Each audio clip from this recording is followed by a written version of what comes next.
Da da da da da da. Da da da da da da da da da. It's the Mickey Mouse Clubhouse. Come inside, it's fun inside. It's the Mickey Mouse Clubhouse. Guess who has 2 losses? Not us. But we'll have to see how that pans out because we still have to play our game tonight. Okay, let me transition. Check this out, by the way. Look at this. Look at this. Look at this. Look at that. Mickey Mouse Look at that. Clubhouse. Come inside, it's fun inside. As you can tell, we've got a whole new layout. Oi, fellow comrades, it is Squidtard here along with the fellas. That's Sifs, and then that's, you already know who they are. Man. Yeah, it's Pissman and Mario. Exactly. Back with another live stream. So far, we're undefeated in live streams, so hoping to go 3-0 tonight against Mississippi State. A lot of chaos in college football today. Miami goes down earlier to Georgia Tech, and now look at that. The Georgia Bulldogs have gone down to Ole Miss. Lane Kiffin gets his signature huge win, beats Georgia at home, and potentially sets up for a elimination game in Athens next week. Because, of course, Tennessee goes on the road into Georgia to play next week. Still up in the air whether or not I'm going to the game. I thought I was for sure, but then plans changed. I don't know. My evil twin is very indecisive about plans, so... yeah, we'll see how that pans out. But, yeah, a lot of crazy stuff. Iowa State currently in a shootout. No, they're done. They're done. They lost. Iowa State goes down to Kansas. I just looked at the game again. I thought they were going to come back, but no, Kansas scores again. And now they're just chewing out the clock. Jayhawks are going to get another win. Unbelievable. Unbelievable. Iowa State goes down to the Jayhawks, and Georgia goes down to Lane Kiffin. Clown of the week. Place your vote in now because I've got no clue. I got no clue. I'm going to say Georgia, honestly. It might be Iowa State. Florida. Well, yeah, you might be right about that. You might be onto something. Let's see. So, updating my top 25. Colorado and Texas Tech are still battling it out, so we'll have to see how that goes. That right there is a really important game for the Big 12. If Colorado wins out, they have a chance at being in the college football playoffs. Yikes. Why is that out of order? What do you mean? 1, 6, 11, 6. Because you're reading it the wrong way. It's 1, 2, it's vertical. Yeah, Oh. yeah. We're looking at my top 25 right now. We're Yeah, updating. We're real professional around here. Me dumb. Yeah. And that's why I'm homeless. And I don't know if anybody's been checking out. I know nobody wants to listen to Gary Danielson. I can't blame you for that. But Indiana is up by 5 against Michigan. But Michigan's got the ball. With 2 minutes left to go in the game, they have a chance to possibly win the game. Can y'all name an active hockey player? I'm going to be honest. And I have pizza. No. No, I can't. Mainly because I used to watch hockey. I even then I couldn't really name them because their names are just so confusing to me. Like they're hard to pronounce. That's the main reason why. But for this season, it's because I haven't been watching that much. Thank you. Homeless sniff. Yeah, Indiana, Michigan. That was a game that a lot of people had on upset alert for Indiana. And with one undefeated going down already, looks like Clemson's gonna survive. By the way, they're up 24-7 on Virginia Tech. They were down 7-0 at halftime. What a turnaround by the Clemson offense.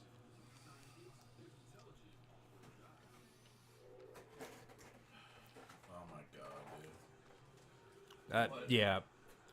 I don't know about y'all, but I think Indiana's going to hold on here. If there's anybody you can't trust in clutch time, it's Michigan's quarterbacks. They make DJ Ukulele look good. That's honestly up for debate, but I'll let you make that statement for now. Watch him throw. You'll see. Yeah. I'm going to watch this next play and change my mind about that. Yeah, here goes Warren back to pass. Yeah, Rolling out. Under pressure. Throws it. off his hands. Okay. That was just straight up grounding. Like, okay. Pressure. Unintentional grounding. International pressure. Who we thinking between LSU and Bama? I picked LSU. I want LSU. I don't necessarily know that it'll win, though. I feel like that'll be a tight game, kind of like the Tennessee-Bama game. Mm-hmm. Tennessee, Mississippi State getting ready to kick off at any moment. That's 6:58.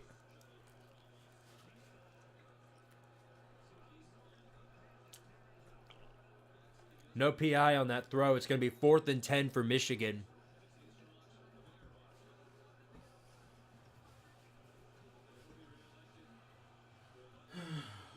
Wow.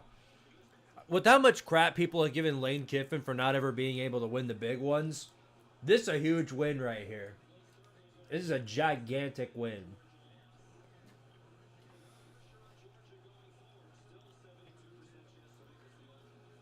All right, well, Warren on the pass play. He's going to throw, caught. It's a check down, reaches for. I don't think he'll get there. They might mark him short. His knee was down before he got to the marker. Yep. His knee was down. They marked it short. Are you a student at Tennessee? Yes, I am. I indeed am.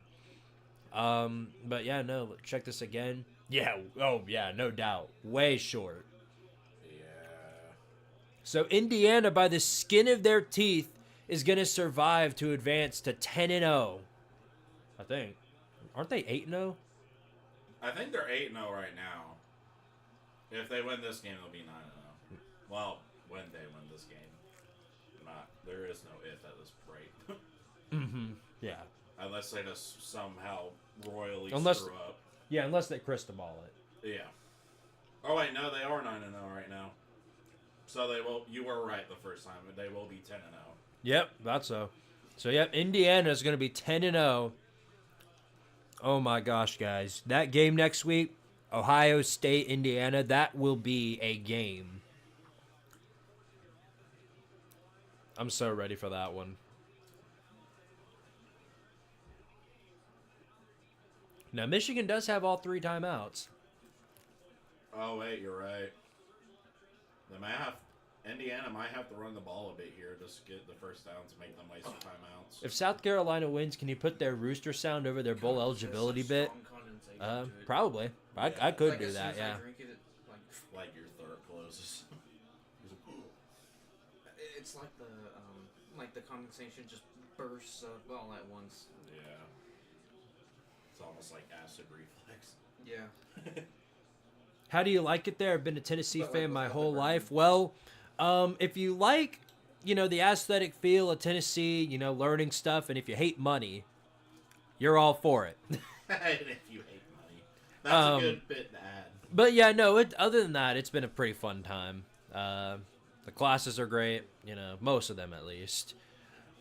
More importantly, the environment is really, really spectacular too.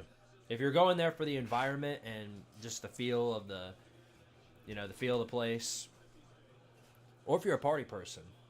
Oh, if you're a party person, hands down, place to go. We're one of the best. Yeah. Except I've never been there, so I can't really speak for. Yeah. I can't speak for anybody that's actually been there. Yeah, Mario is really going hard on that pizza right now. I was gonna say he's actually been getting that pizza real good. Yeah. I only had 3 slices. That was it. How many have you had? 3. Oh, So far. dang. Okay. Well, but was that your 4th or is that your 3rd? This will be my 4th. Okay, that's the point I'm trying to make. You've had more than I have. I'm the big person here. Oh my gosh, Carson Beck just fumbled again. There's so many squirrels too. That's funny. Carson Beck is a complete turnover machine. There's no way that you can convince. You put a coaster on that, right? No, I thought. Yeah, put a coaster on that. Yeah, put a coaster on it. Okay. Anyway, Curtis Rourke gets the first down for Indiana, and so the Hoosiers are going to survive for another week. To 10-0 they go. I thought you just wanted it on a napkin or something. No, that wood is very, very soft. It's sensitive. Indeed. Yeah. All right, well, with them, yeah, now that this game's over, we can switch it over to Mississippi State. Wow.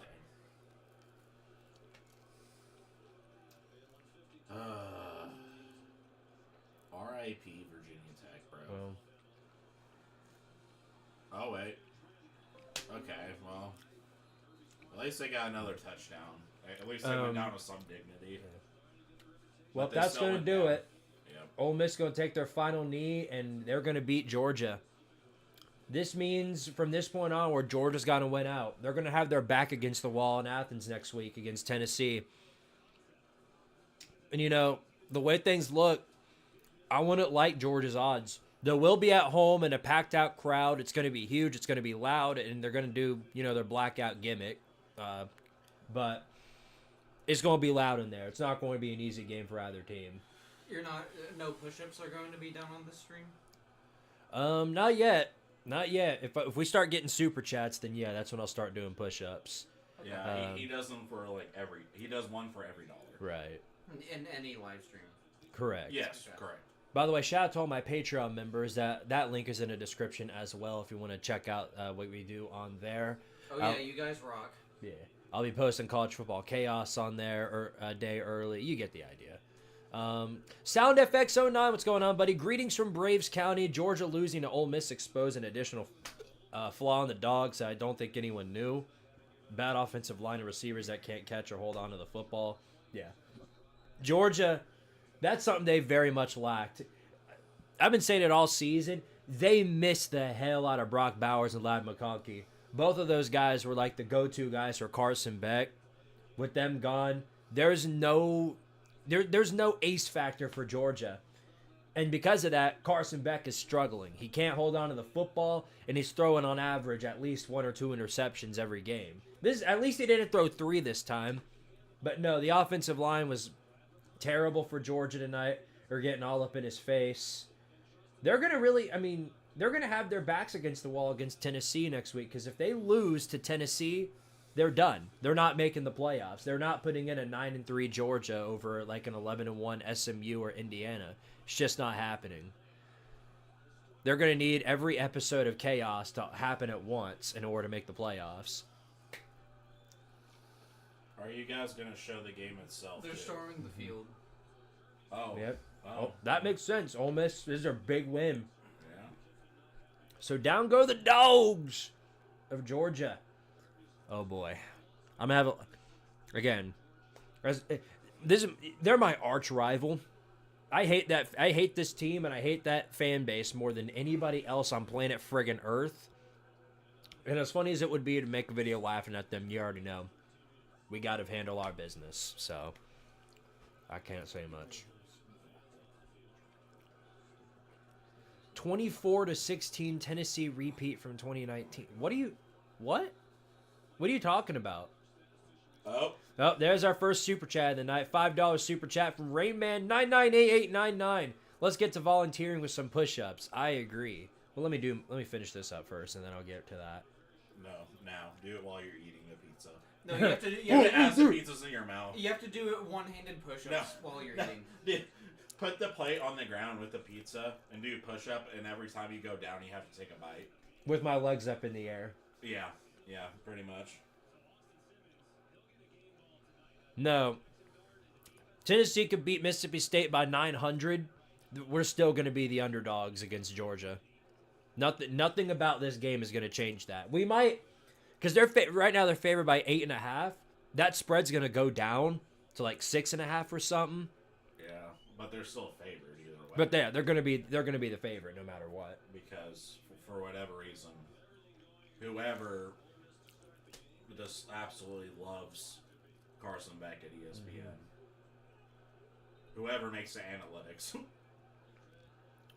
There might be 6 interceptions total between Tennessee and Georgia next week.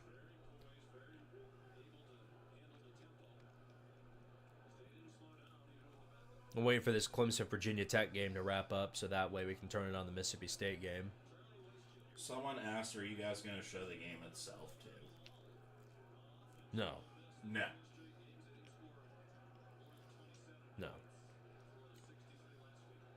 I don't know if you know this or not, but That's technically copyright law yeah. would have our asses for it. So no, Yeah. we're not going to show the game. As much as I wish we could. That would be nice, but we're just commentating on what's happening in the game. You don't go, bro. Highest AP ranked win at home in school history. Wow. What a win. Interesting. Shout out to Nathan Niedzwicki. If I pronounced that wrong, I'm so sorry. But he just joined the Patreon page. Shout out to you, buddy. I'm going to put you on the name list after I finish this pizza. The pizza. You're very important. You're very important, too. Don't worry. But Dogs are overrated. I highly agree with that. I do. Hail State Vols. Oh, I don't know how I feel about there's our typical Mississippi State fan yeah, right there. Hail State. Yeah. Okay, buddy. I think you're in the wrong live stream. Try and be a good sport tonight. Yes. What, are you talking to me? No, I'm talking to him. Okay. You're talking But maybe I should be talking to myself too. Because if we start, maybe we should all take that. if we word start of blowing advice. balls again tonight, I'm gonna friggin' lose my mind. Right. Good luck to you, Sven. Rocky, that's wrong. That's wrong. The score was 20-10. It was not 24-16. I need you Vols to beat UGA next week. We'll do it for you, Sven, or at least we'll try to. I hope. This is unfair. This is really unfair because now they're giving me hope that we're gonna roll into Athens and beat. Dude, did you see that? What? One of the UGA players got out of the stands and then flipped the camera off. Damn. For like a straight second, too. Like, it was pretty evident. He was like... Oh, they're big mad now. They They big mad. fingers. They big mad. Yeah, they are. Well, I'll have to go watch the Georgia fan meltdowns later. In the meantime, we've got our own issues to solve tonight. Hopefully, there's no drama on our end tonight, but how many games has it now been in a row where we had drama? God, last time was against Kent State. Why can't we play more high school teams? I loved it when we played those. Damn. Oh, nice. Yep, this was a Mike Bobo masterclass. But anyway, Vols, we're finally going to start playing. And State's going to get ball to start. So there's the kickoff, and it is officially football time in Tennessee. Let's please take care of business tonight.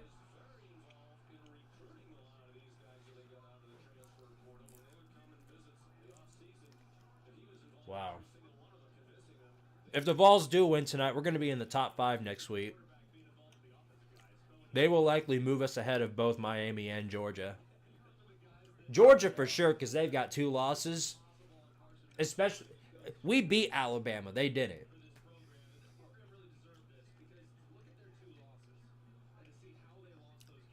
All right. It begins. So here we go. Stay with the ball at the 25-yard line. Van Buren, going to be a handoff. He's going to roll out in motion, looking for a man downfield. Going to take the check down, and he's shut down behind the line. Boo Carter with the tackle. Loss of 1.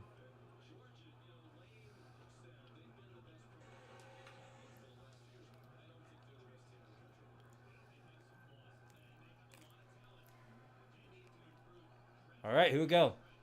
Handoff up the middle. No, it's another fake, and he's got a wide open man. Overthrows him. He was wide open. Had a lot of real estate. That would have been a first down and probably a whole lot more. Jeez. Shout out to the D-line for getting in pressure there, but good grief. He was open. That was just not a good pass, honestly. It'll be 3rd down 11. 5 receivers out. Crowd's already getting into it. Yeah.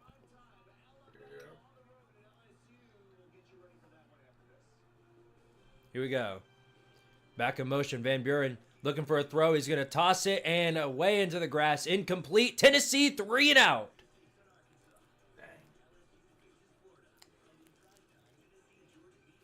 I do feel bad for Mississippi State offense because our defense is they're gonna shut them down really quick. Our defense, you mean? Yeah. I mean, Yeah. like, our defense is gonna shut them down real quick because we're really good on defense for whatever reason this season. Now, this should be a wake-up game for Tennessee, and we need it. We need it because we. Oh, my God, somebody got a hand on that. Oh, they actually did get a hand on it. Wow. The punt. I thought they almost. Somebody got a hand on the punt. Yeah, I talked about earlier, Lucas. Yeah, Georgia lost. Again, I see it as a double-edged sword. It's a good thing that they lost, but it could very well be a bad thing as well. Well, it's kind of a bad thing for us going into next week because it raises the expectations. It's like, well, okay, Ole Miss beat him, so you won't need to beat Kirby's him. going to show him a bunch of fake tweets before the game showing, well, it's over. Georgia's going 6-6. All right, well. This is all going to count on how good Mississippi State's rush defense is, which, not good. Right. Wow. Dylan Sampson's going to bust up those numbers tonight. Yeah, I hope so. Here we go. McCoy in motion, handoff up the middle. Here goes Dylan Sampson. Got some running space. He's pushing all the way to about, he got about 8 yards. Down. They're going to show them this stream. Man, Georgia hates Squidtard. I really do. I really do. Well, Here we go. Another handoff. Up the middle, Dylan Sampson first down and then some. Tennessee already inside the Mississippi State 40-yard line. They're going to score, and I haven't even finished this pizza yet. Give me some breathing room. no, literally. And give us a break, guys. You just started. Another handoff. No, Nico fakes it. Looking for a man. Throws to the end zone all the way down. Dude. And Milton ball. That was just... I see where he was looking, but, like, it was a little bit too far. Way overthrown. Yeah, way overthrown. Dadgummit, dude. It was a good attempt. Well, not a good attempt because obviously he didn't make it, but... And it's stuff like that that's going to make us lose next week. Yeah.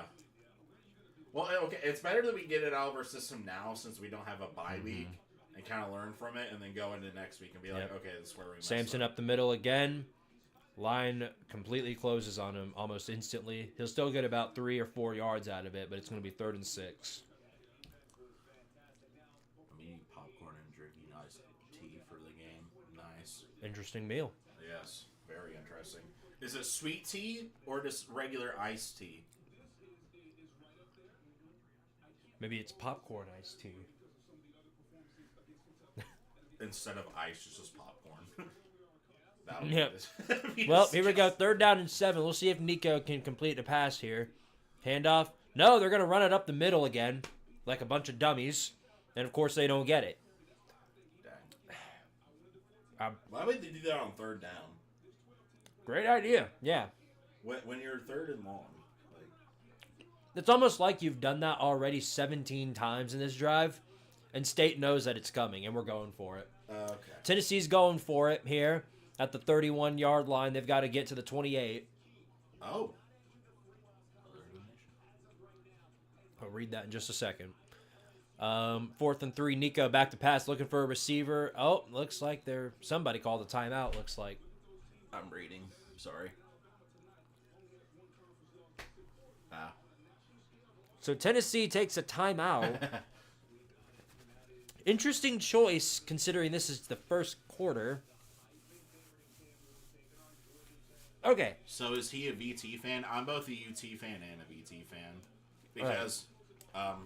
for push-ups and for trying to be a respectable Georgia sports fan that won't be hated. We'll agree that the fan base is corrosive and Uncle Lou is cancer. Nice. Well, I appreciate that, man. Yeah. I'm friends with Georgia fans. Obviously, I don't think every single one of them is a bunch of brain-eating parasites. Got him. But you'd be surprised. If you've been around here for long enough, at least a year, you know Georgia and their fans have been the absolute most toxic fan base on this channel by a country mile. Not even close. But I do appreciate that. Now, with all that being said, just finished my pizza. Time to get to work. Yes. The part of Tennessee I'm from, VT and UT rivalry is massive. Well, the reason why they are rivals technically, but the reason why I'm a UT fan and a VT fan is because I was born in Tennessee, and my grandma on that side of the family are from Virginia.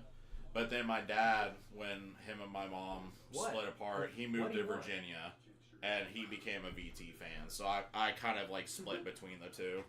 That's scary. Okay, hold on. I'm going to make this work. Don't you guys worry. We're going to make this work. And I'm going to do 13 since for the $3 Patreon subscriber. All right. Yeah.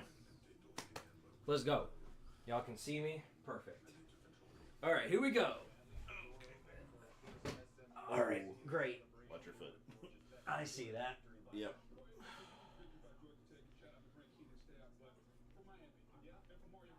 $10, $11, $12, $13. What's so funny? The Popeyes commercial that came Oh. up as you were doing it. Just as you're doing it, counting.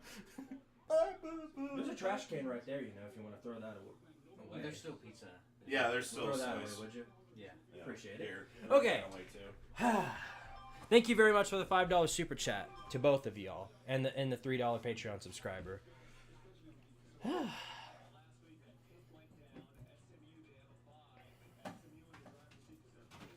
All right, well, off to a decent start, but we do need to get this fourth down. If you're gonna burn a timeout for this, then you ought to use it for something good.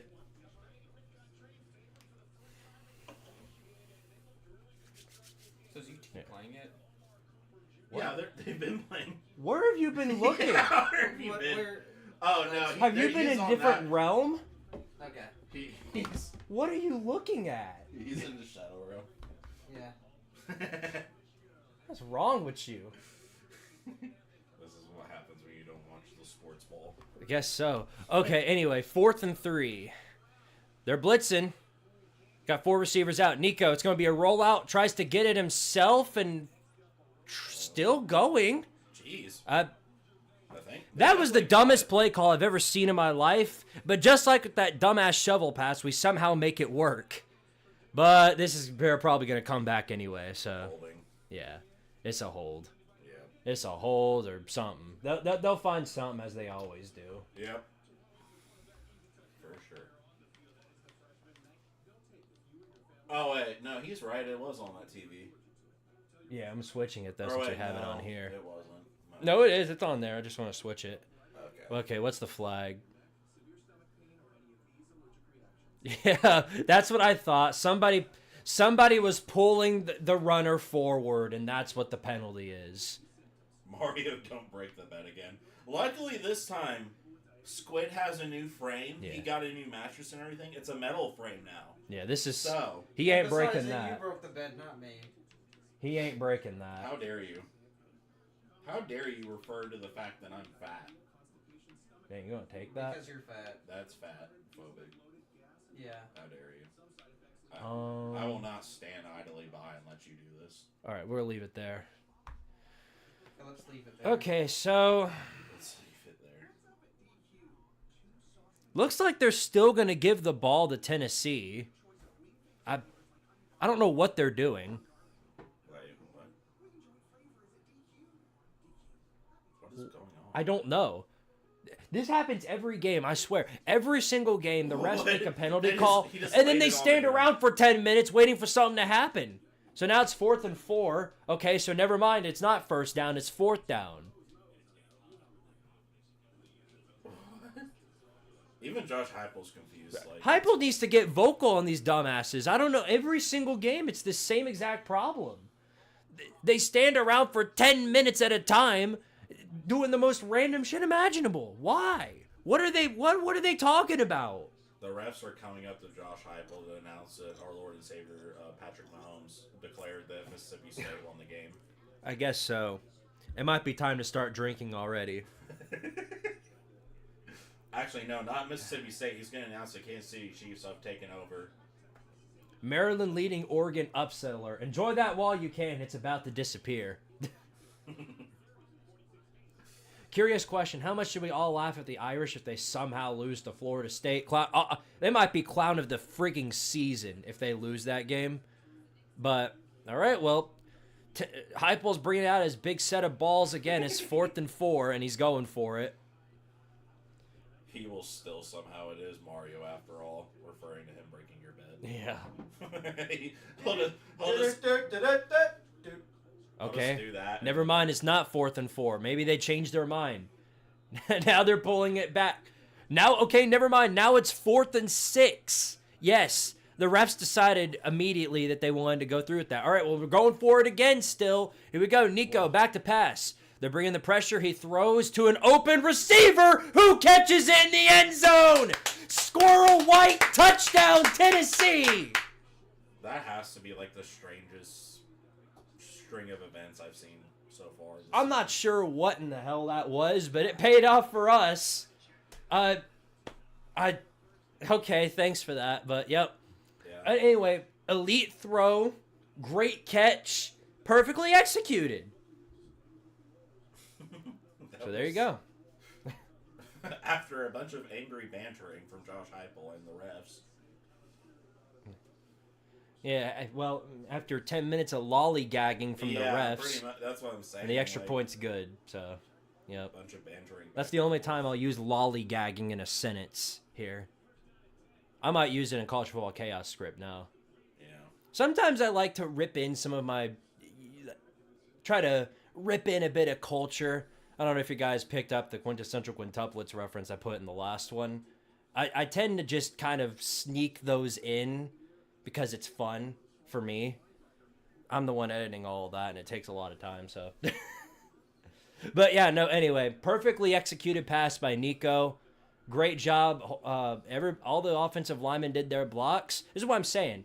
This is the perfect time to get our offense straightened out ahead of the next game in Athens. Not only, if we beat Georgia in Athens, not only are we in the front of the SEC, we're going to be in the SEC championship more than likely, and we're going to be in the college football playoffs. Even if somehow Vandy lands a Mickey Mouse victory on us.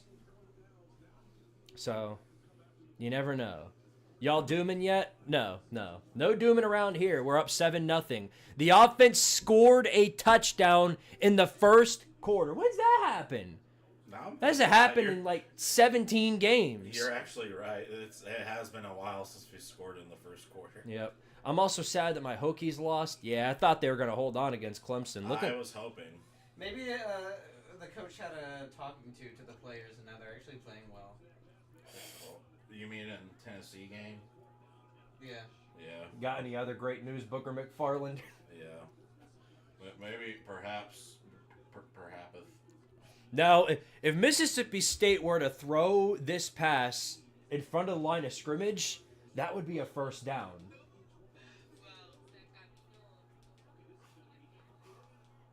All right, well, here goes Van Buren out back at the 25-yard line to start. He's looking for a pass. They're bringing the pressure already, and it's batted down.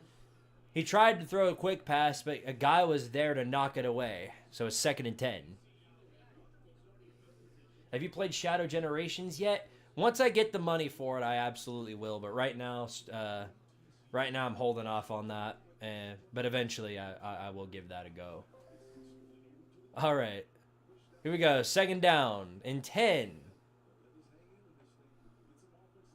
2 receivers out on the outside. There's one to the other side. Van Buren, handoff up the middle. No, he fakes it. Looking for a guy. Throws it right back to the running back. And he goes down as he was catching it. And they call it an incomplete pass. So it's 3rd and 10. It did look like he kind of dropped a little bit. Yeah, I think it hit the ground before he caught it. All right, well, here we go. 3rd and 10 for the old Bulldogs.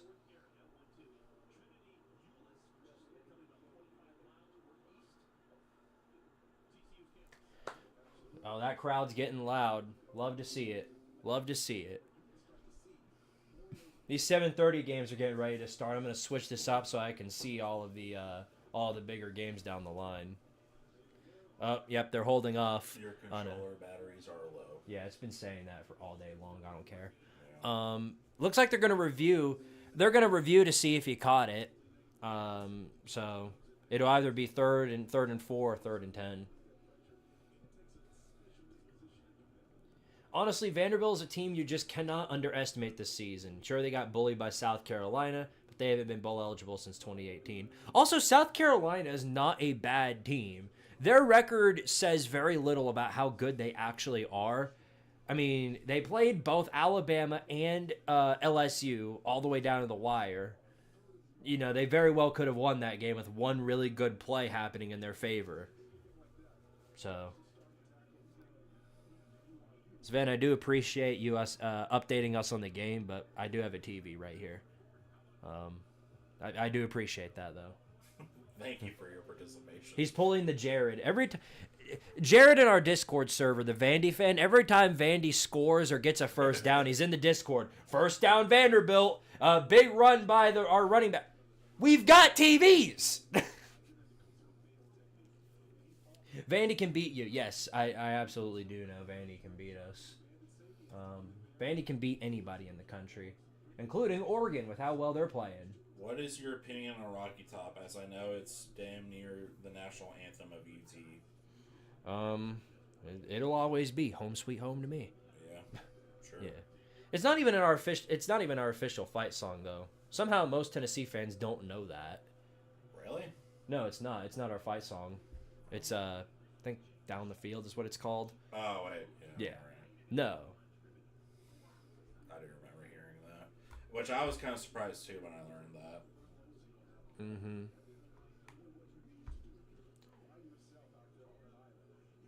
Hey, show me some respect, Rocky. Don't you be telling my viewers to be quiet. You're talking about me. Okay, buddy.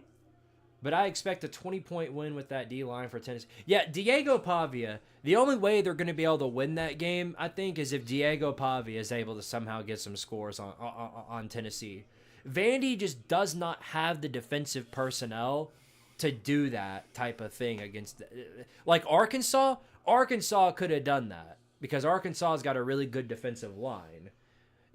That's kind of the thing with these teams that we lose to or struggle against is that they've got really good defensive lines. Florida had a great one. Bama had a great one. Kentucky had a great one. It's going to take a defensive effort, and I just don't see that happening from Vandy's D-line. Could be wrong, but it's for another day. What are your thoughts on the Vols band? I have nothing against them. Yeah, but there really isn't much I can say. I mean, I hate they're good. Them. I hate them so much. Grr, they make me angry. Grr. No, I've gotten, They missed that one note. That key, A minor or whatever. No, until they play that KSI song, I hate them. Imagine they come from the screen to the ring to the They just start playing that. I would probably leave. I would actually hate them if they did that. Anyway, it looks like they called it incomplete, so it's 3rd and 10 for Mississippi State. What he said. All right. Here's Van Buren back to pass. They're bringing out all the receivers. Throws it. Bullet pass over the middle. He catches it. It's going to be first down for Tennessee. Or Mississippi State, I mean. I wish it was a first down for Tennessee. every time Mississippi State gets a first down, we just automatically get the ball. Yeah. That's a first down for Tennessee, actually. And look, the Mississippi State guy caught it, so that must mean it's an interception. All right, anyway. Handoff up the middle, and nothing there. Nothing there. Tennessee been doing a great job shutting down the run all season long, and there is no issues here so far. Yeah, that's smart.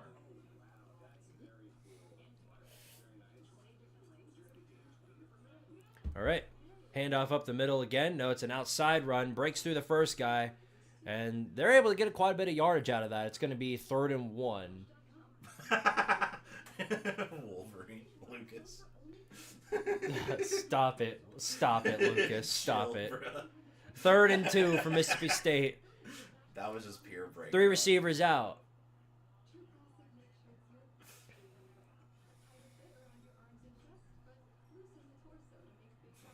Yeah, they're struggling. They're struggling with the crowd. It's definitely getting in. Tennessee audibling. Now they're going to pass. Looking. Van Buren rolls out of the pocket. Looking. Throws a prayer. And it's out of bounds. So it's going to be 4th down for Mississippi State. Woo-woo. If Nico, her girlfriend, his riz would probably be him throwing out a 100-yard pass down the field. What was that sentence? What? Anyway, it looks like Mississippi State's going to punt. That's a nice sentence. Very readable. Yeah, that was very well construed. Very readable. Yes. Only a matter of time. They're getting ready to play.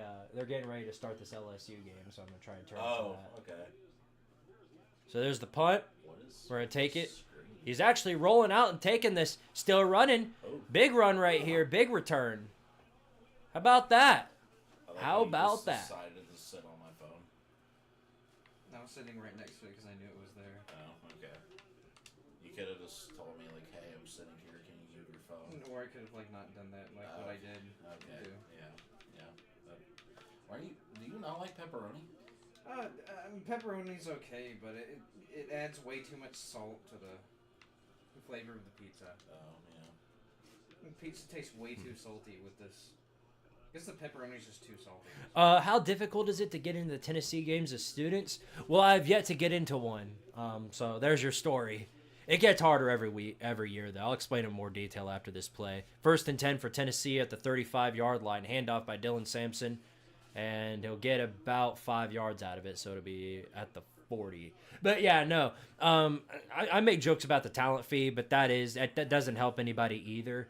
Tickets are getting more and more difficult to actually catch on to. And the stupid raffle that they do is not helping anybody either, so I just haven't been able to get into one of these. All right, run up the middle by Dylan Samson. Again, nice little run right there. Gets a 1st down and then some.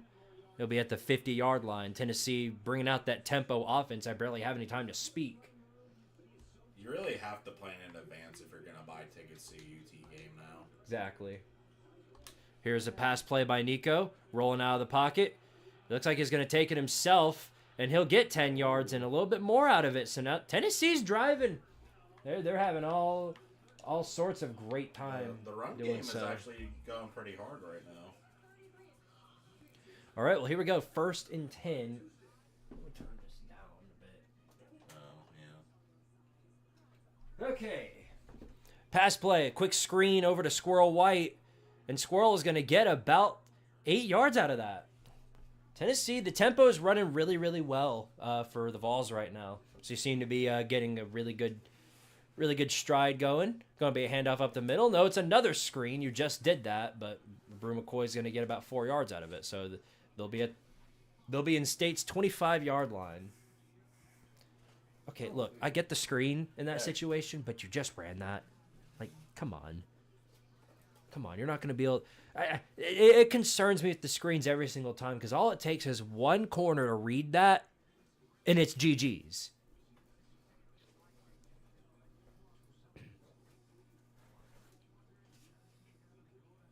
All right, 1st and 10 at the 25-yard line.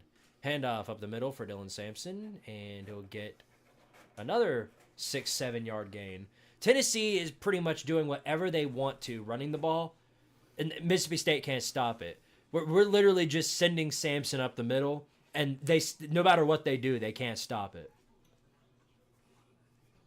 Let's see, up the middle again, Dylan Samson. That time they actually shut him down. He's still got a positive game, but it's going to be short of the 1st down marker. It'll be 3rd and 1. Do they actually prioritize non-students going into Neyland Stadium? Guarantee it. And the question to that would be, are you a booster? How much money are you giving to Tennessee? That's the question. Looks like Javonte Spraggins is down for Tennessee. I have no idea what it is, but he looks hurt. Not good, not good.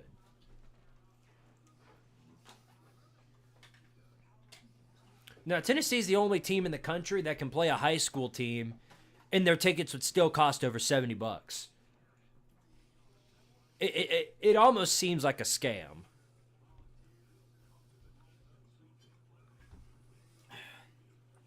This stuff's good. I haven't had a Dr. Pepper in a while.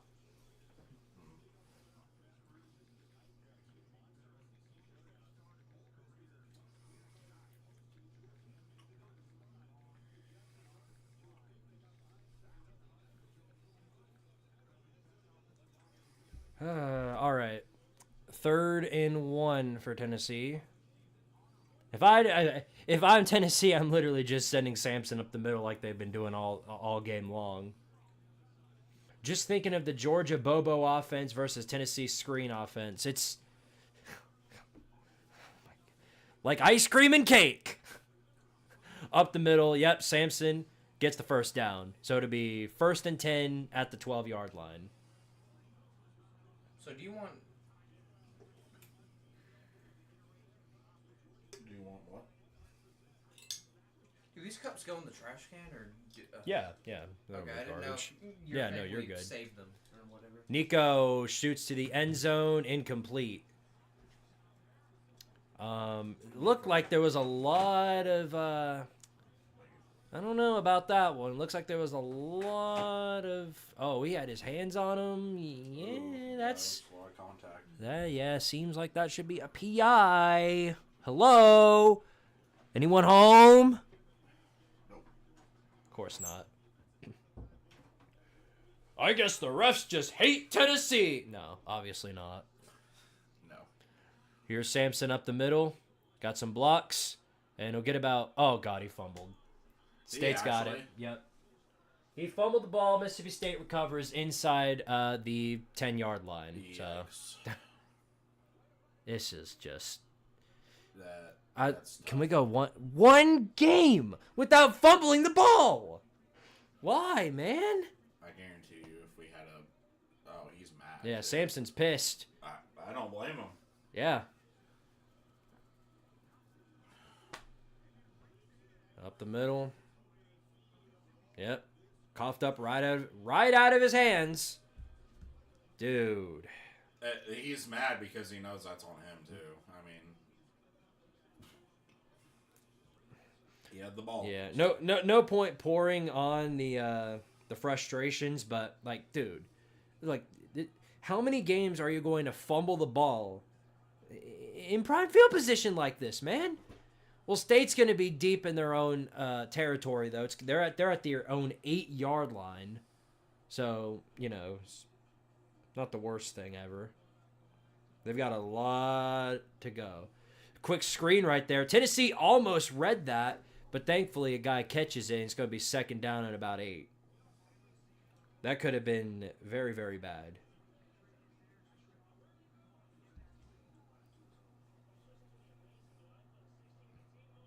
All right, 2nd down and 7. 4 receivers out. They're going to be heavy on the pass because they know that they can't run the ball. There's a slant, and it's intercepted! Ooh. Picked off! Well, Tennessee's going to get the ball right back. Boo Carter read that perfectly, and Tennessee's going to have the ball deep in Mississippi State territory. They're going to have it at the 7-yard line on 1st and goal. It's the ball. There we go. It's right back in our hands. Beautiful. The orange and blue theme they got going on right now for like the Lady Vols, I think. Yeah, it's for homecoming. That's what I thought. That's Yeah. what I was wanting to say. Yeah, perfect read by Boo Carter. Gets right in front of him, makes the interception. I'm going to go wash my hands real quick. All right, you do that. Beautiful. All right, now let's score here. Samson, try not to fumble the ball this time. Here we go. Handoff up the middle. I think that's Bishop. No. Bishop's out for this game. I forgot. That's Peyton Lewis, the freshman. How about that? Peyton Lewis getting some reps. But he won't get much out of it. Nah, this is the same issue that Tennessee does. Peyton Lewis is not a running back that can just... They're doing it again. Peyton Lewis up the middle. They're going to try and push him. He's not going to get enough. It's going to be 3rd and about 3. See, this is the issue that I had with Tennessee 2 years ago with Dylan Samson. Dylan Samson had a whole lot less muscle 2 years ago than he does now, and he was not able to just be a power back that just tanks through these D-lines. That's what they're trying to do with Peyton Lewis. Here he goes up the middle again. Doesn't get there. Yard short. I don't know why they're doing that. He doesn't have the muscle for it. He's a speed back, not a power back. Why are we running it up the middle? Well, looks like they're going to... Mississippi State's bringing their big guys out here on 4th and goal. Tennessee's got 1 yard to go. You got to be kidding me, dude. This is... They're going to do it again. They're going to send him right up the middle. Yep. Handoff, Lewis, up the middle, short.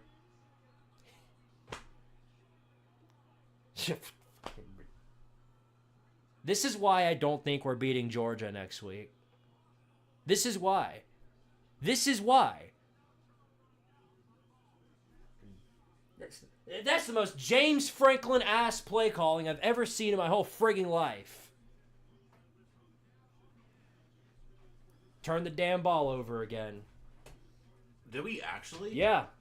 You're serious? We fumbled again? No, it wasn't a fumble. We ran it up the middle 4 times in a friggin' row with a speed back, and he couldn't get there on 4th down. So Mississippi State's going to have it at the 1. Oh, Lord. Hey, James Franklin, take your ass back to Penn State. What the hell was that? Was that Heupel that called that, or Joey Hazel? Because that was garbage. That was lazy-ass play calling. Weak. Anyway, State's at the 1 yard line. This could be a great chance for a safety.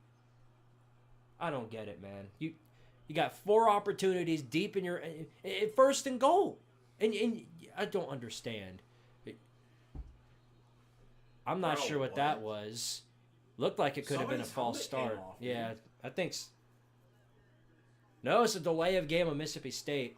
It literally doesn't change anything. It's still going to be first, It's just going to be like first and 10 basically in their own end zone. Yeah. They're still backed up. All right, now just run through that old line and get a safety, please. Or a turnover, something. If our offense can't score, you sure can. Run up the middle, nothing. Absolutely nothing. So it'll be second and 10. I don't even think it's that we couldn't score there per se. It's just like the mentality of like you're in the red zone and you're just gonna run the same play over and over again. Like you had an opportunity to throw a pass or just do anything. Right outside even. Exactly. Handoff. Nope. I thought he was gonna hand the ball off. But no, looks like he can't hear. No, the crowd's getting loud. They've been loud all game long. Nothing's changed about that. Right. Anyway, here we go. Now they're gonna hand the ball off up the middle. Oh my God, he had a wide. Yep. Don't let him. Okay. 20-yard gain. 20-yard gain for Mississippi State. Ran it straight up our throat. Great blockers. Great blocking. Yeah. No. Yeah. Yikes. Pathetic. Pathetic. Play action. Pass. Throws it. All tipped and incomplete. Looks like it could be a false start. Nope. I think it's wait, why is it showing the camera on him? Yeah, cameraman not doing a great job. Cameraman doing a better job than our offense though. Never mind, it's Tennessee. Offside. Tennessee was offsides. All right, great. Why. What a night, huh? Yeah, here we go. 3 minutes left in the first quarter. This might be the last of the scoring that you see up until the third. You have 4 opportunities. I still can't get over that. You have 4 opportunities at the 7-yard line. Dumbasses, dude. Dumbasses. God, freaking Joey Hazel, dude. Pass play. Van Buren throws to a wide open guy. Literally wide open. Kevin Coleman gets about 19 more yards for State. Yeah. Knew it was too good to be true. They're gonna make us work for it tonight.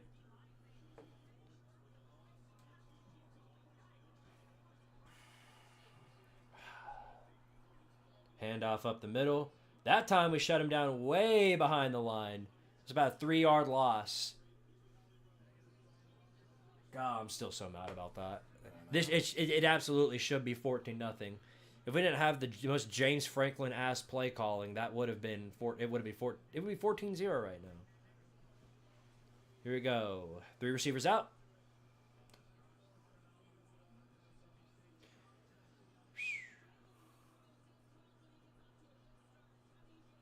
All right, here's Van Buren. Back to pass. They're bringing the pressure. Pierce almost gets him. He rolls out, looking for a man downfield. He's going to try and take it himself and gets buried by Boo Carter. That was a really big hit. Oh, my God. So Boo Carter has 2 huge tackles behind the line, an interception, and then he buries Van Buren right there. Jeez. He's having a night. He's having a night right now. Surprised that He's having one of those Will Brooks, Jamad McCoy nights. 3rd and 10 for Mississippi State. From the 45, got to get to the other 45. Brooke McFarland. They're bringing the pressure, looking for a man. He throws to an open guy, and he won't. It's incomplete, and he got tackled as he was trying to catch it. So there you go, 4th down. Defense holds on again. All for the pleasure of watching us run it up the middle 4 times. Look, I'm obviously mad about the play calling there. That was weak and stupid to run it up the middle 4 times. It would have been way less stupid if that was still Dylan Samson in there. Because if that were Dylan Samson, it would be 14-0 right now. He's a power back. You can rely on him to run the ball up the middle in those situations. Looks like we're going to return it, or at least try to. Boo Carter got nailed. Look at that. He's returning footballs now. He got nailed, though, at the 20. Anyway, though, we had all the momentum right there. All the momentum in the world. And you send a speed back up the middle 4 times. 4 times. And don't get it. Dumbasses, dude. Man, if I wanted to watch bad play calling, I would go watch BK, Brian Kelly. The game just kicked off, so now we're getting ready to see Alabama LSU. I am irritated. Notre Dame scored. Shocker. Shocking revelation. Ding, ding. I'm kind of in the same boat as you right now, where it's just like, it's not that our team isn't capable of like making good plays. It's just that our play calling is completely screwed up. Uh-huh. Well, you took a perfectly... You took a goal line drive. Dylan Sampson fumbles. Your defense forces a turnover in the goal line. 7 yards. You had 7 yards in 4 plays to get into the end zone. And you do the same exact damn play 4 times in a row. Hell, on 4th down, you had 1 yard to go on 4th and goal. It would have been way better off just to send Nico up there and then have the line push him. Yeah. I don't understand. There's nothing about that makes sense.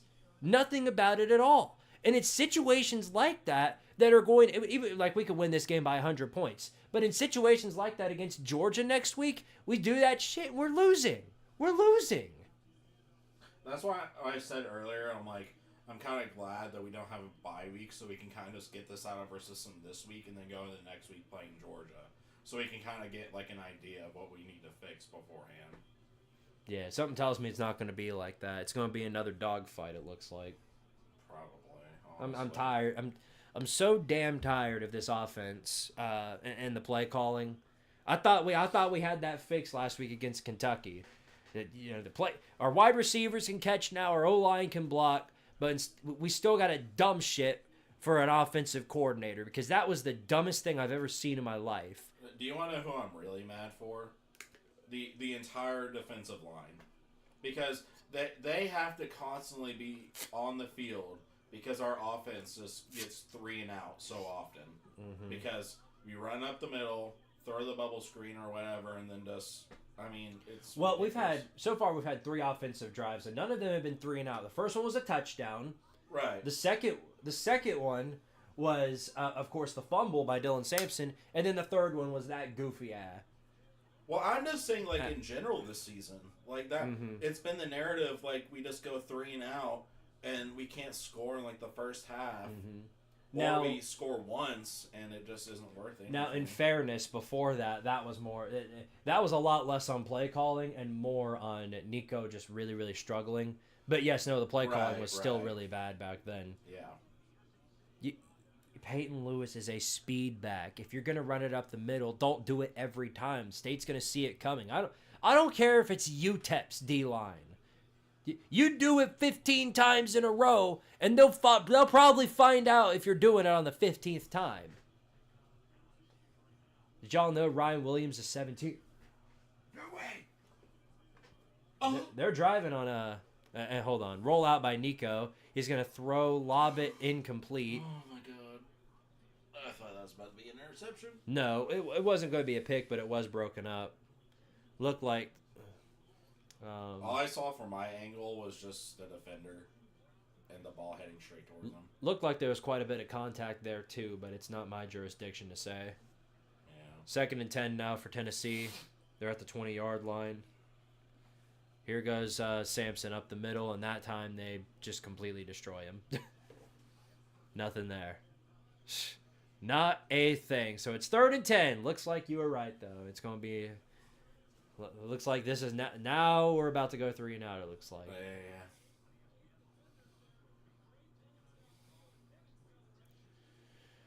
Yeah. All right, here we go. This is just so much joy, isn't it? Anyway, receiver in motion. Going over to the right side. Nico back to pass, looking for a man downfield. He's going to throw and way over Squirrel White. He had Squirrel, but he just completely missed him. This is exactly what's been happening for most of the season. We just... bad passes, bad play calling. He was wide open. Squirrel was wide open. Nico just completely whiffed on him. So it's a instant 3 and out. The defense is going right back on the field. Dude, it's homecoming. Like, this should be like... You should be playing on your A game. Good Lord. Oh my gosh! He started running. I thought they were about to fake the punt. I would have lost my mind. But thankfully we didn't. He punts it, and State will start at the 30-yard line. Sometime, huh? Anyway, here's a big run for Alabama, and wow. Ooh. Instant touchdown. Shocker. Is that Milrow? Yep. It is. Yep. Design quarterback run for Jalen Milrow. Touchdown, Bama. They take the lead 7-0 over LSU. I'm surprised he didn't throw it to this one receiver that's only 17 years old. Right. No, they're saving that for later on. Yeah. He'll get his spotlight at some point. All right, here we go for Mississippi State. Van Buren at the 30-yard line. Every single time he's getting ready to snap the ball, he has to go right up to his offensive lineman and tell him what to do. Anyway, here it is. Handoff. Running up the middle. Got a lot of space to go. They can't tackle, and he gets a first down. Jeez. Joy. Not good, boys. Not good. You're getting out-physicaled right now. LSU versus running QBs, a match made in hell. Oh, yeah. LSU can't stop. They can't stop running quarterbacks. Yeah. And that'll end the first quarter as Tennessee is going to be up 7-0. Yeah. Tennessee 7, Mississippi State 0, and Joey Hazel 14. TCU's up on Oklahoma State by 10 points. Oh, yeah. Oklahoma State's terrible. They're a complete mess. I don't know. Mike Gundy, yeah, he might be on his way out. Yep. Well, if you want to help me feel better about Tennessee once again stalling out on offense, you can always send a super chat. For every super chat I get, I will do one push-up per dollar, as it says down in the bottom right corner.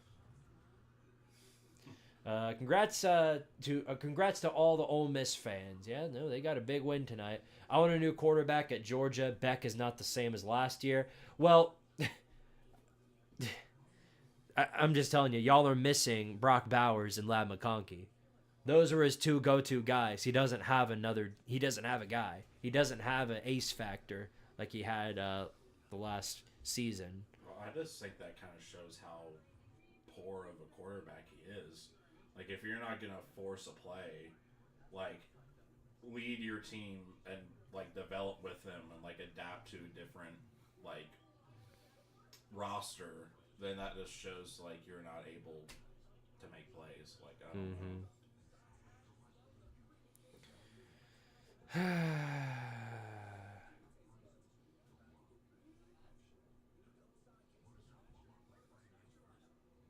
Well, this is a bummer.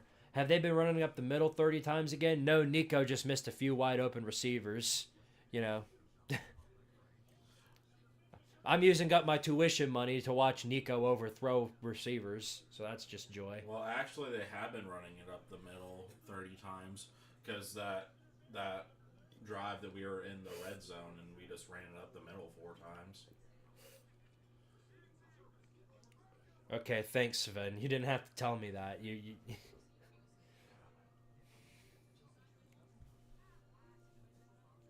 But I do appreciate you.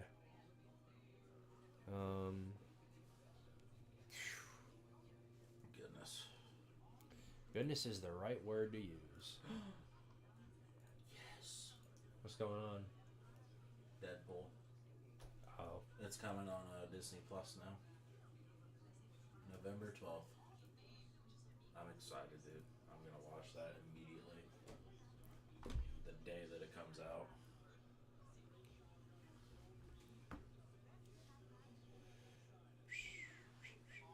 We should have like a movie night and watch it. Yeah, that would be fun. I haven't watched it, so. I haven't either. I didn't get to watch it in theaters. I was thinking about buying it like digital, but then I was like, no, I'm just gonna wait till it comes out on the plus of the Mickey Mouse. Here's a big run by LSU. Oh dang! Wow, that was an impressive run. All right, well, LSU's driving. This might be a shootout. I love that. LSU Bama games that are shootouts are always a pleasure to watch. And I need that. I need that right now because something tells me that this game could end 7-0. So I need a shootout like that. End 7-0. God, I hope not. I'd actually be livid. Well, here we go. 1st and 10, handoff up the middle. Oof, nowhere to go there. He's shut down completely. Gonna be 2nd down and about 9. I understand that he can't keep 2 to 4 interceptions a game. Yeah, no. Well, those interceptions were in desperation time when Ole Miss was already up big. So you can't blame him on that one this time. That was just bad. This was way more on play calling. This loss for Georgia was way more on play calling. 2nd and 9 for Mississippi State. Man on the outside. They're bringing the pressure. He throws it. Nobody there. Incomplete. So it'll be 3rd and 9.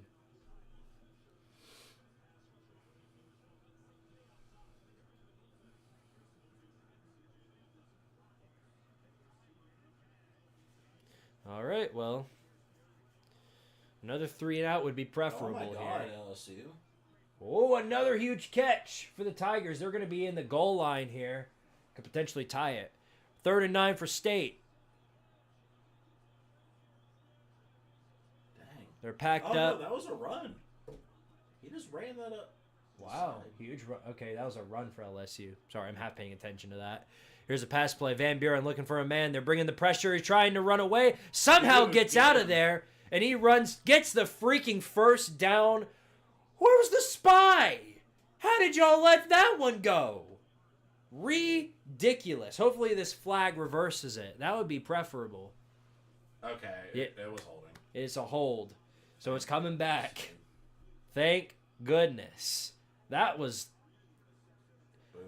a 3rd and Banks masterclass right there. Oh, no, I don't disagree with that. I think Carson Beck has looked terrible in games like Florida, Texas, Alabama. the games that Georgia's played before this one. But this Ole Miss game, he didn't throw a pick until it was desperation time.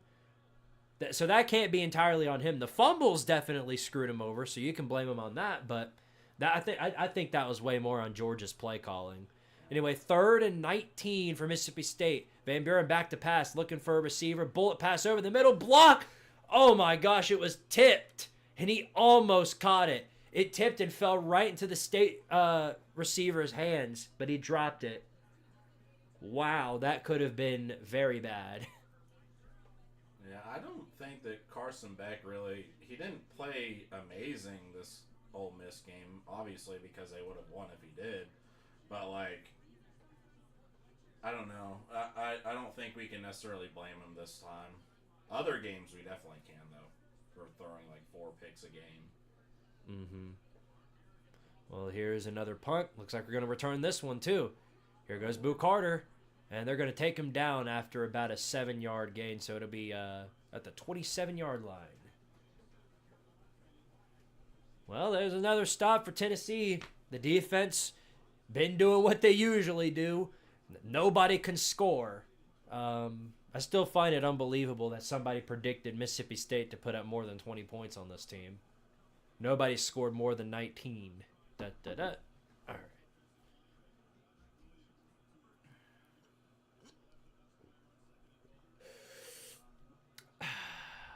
All right. Let's get the ball rolling. LSU can't get anything going on the goal line. It's going to be 3rd down from behind the line. Here goes Nico. Automatic deep ball. Got an open man. Can he catch it? Yes, he does. And Dante Thornton goes all the way to the checkerboards. Touchdown, Tennessee. Beautiful. How about that? How about that? Landed it right on the money. What are you doing, Mario? What are you doing, Mario? Okay, Are anyway. you getting more pizza? I'm Marioing. No. Okay. Oh. Anyway, yeah, no, beautiful pass play by Nico, right on the money, and Dante Thornton catches it, breaks the tackle, and goes the rest of the way for a touchdown. I may or may not Fellas. be closet dwelling. Fellas, this is putting a big old smile on my face. That doesn't put one on mine because we should have had that in the first quarter. Okay, pessimist. We gotta take the W. Actually, I take that back. You're the pessimist. The pessimist. Jesse Pissman. Where are you going? I'm gonna closet dwell. He's going to the What? closet realm. Yeah. Why? Because why not? No, why? No, dude, I'm just no, gonna get stand out.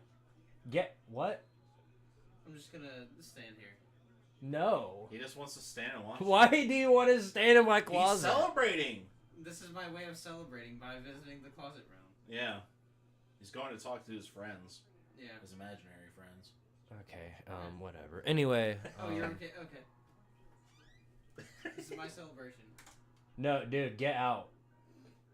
Get out.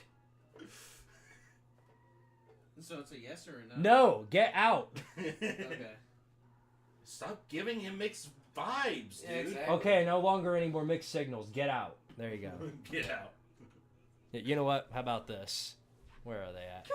Yeah. Get out. Yeah. How about that? Yeah. How God save the queen, bro. how about that? Play God Save the Queen. Oh yeah. God Save the Queen! Thank you. I appreciate that. Anyway, yeah, Tennessee up 14-0.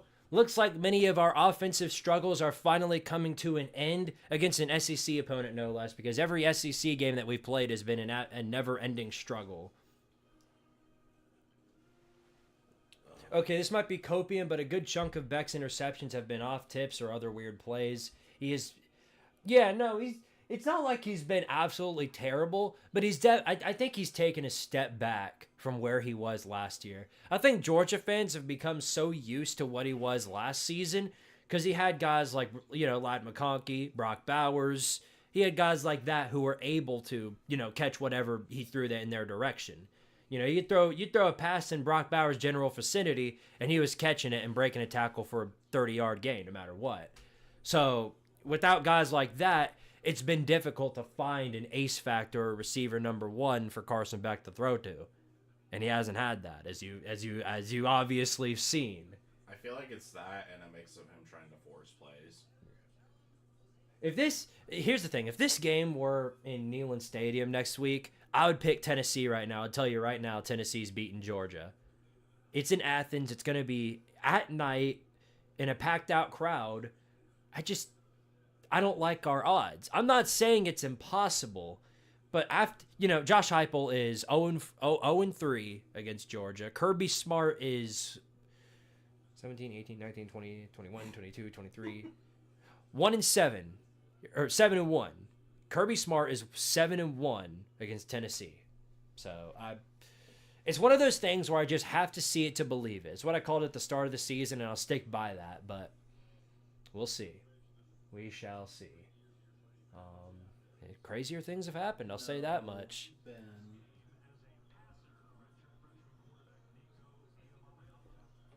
You got barbecue back there? Thank you for that. That made me so happy.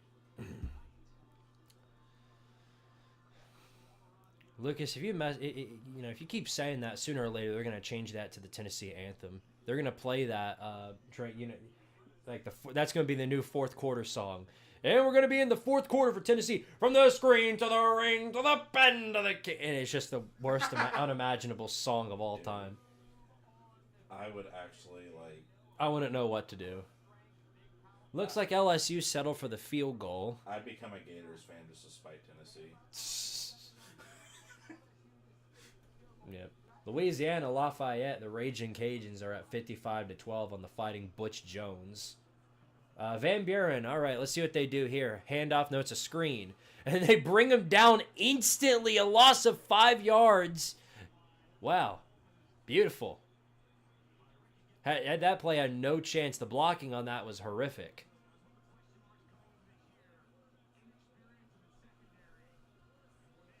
All right, second down for Mississippi State, 2nd and 13.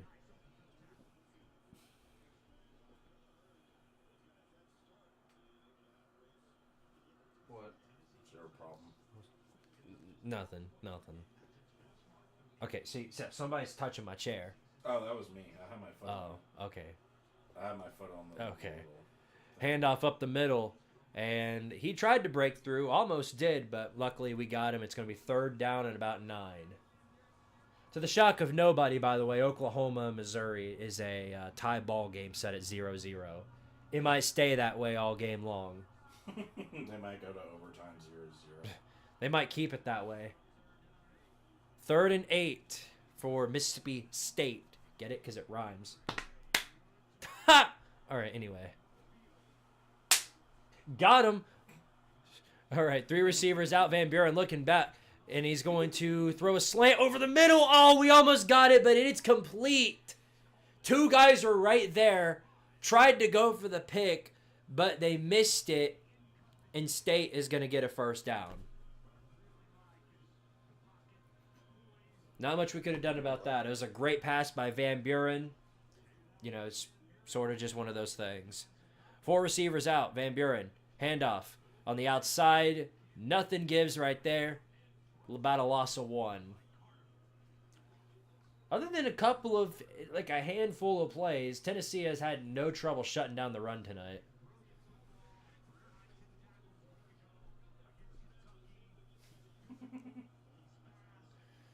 Second and 11. They got the I formation out there. Receivers in motion. Here's the handoff up the middle, and we give way. The Tennessee D-line parts like the freaking Red Sea, and Mississippi State gets another friggin' 20-yard gain. So Moses said, and he just blasted through it. What happened, y'all? What happened? Why is our D-line getting pushed around right now?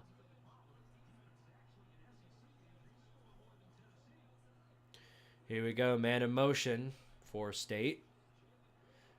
As they are already at the 38-yard line. It's going to be another handoff. Shut down again. Let's see if maybe he can do that again. I'm not too confident, though.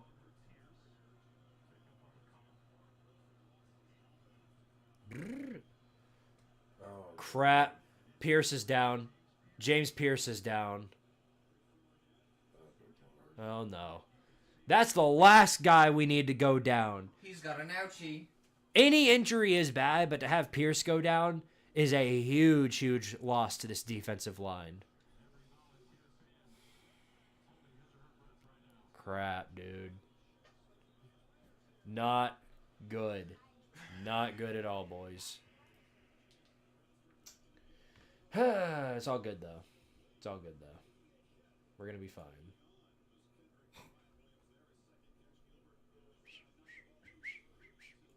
All right.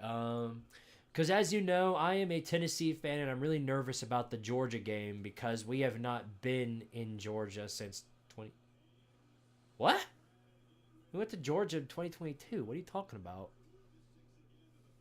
What did you say? We have not been in Georgia since 2016. Huh? We have not beaten Georgia since 2016. Oh. There we go. Okay. Okay. I was gonna say, I was like, we've been there a few times, I thought, since 2016. Yeah, your text-to-speech app must be made out of a blade of grass. Maybe you need to get the new iPhone with the Apple Intelligence, so it can, I don't know. What's up, Adam? Milrow completely whiffs on a screen. They settled for a field goal. Yeah. Of course LSU did. They can't score on the goal line. They're one of the worst teams score. Oh, it wasn't a whiff. Weeks got in there and he managed to get. Are they actually that bad at the red zone? No, they're terrible at the red zone. Okay. They're one of the worst red zone teams like ever. And it's the same reason Tennessee sucks in the red zone. The play calling is horrible. It's straight up terrible. It's not that they don't have the talent to do it. It's just that they make bad plays. It's old Burger King. Oh, I don't have the soundboard for it. Oh, well. Oh, darn. I'll just play this one instead. Yeah, that's a good alternative.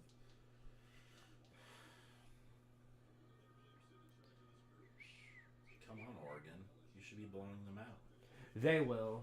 They will eventually. We're not the only ones having a slow start. Yeah.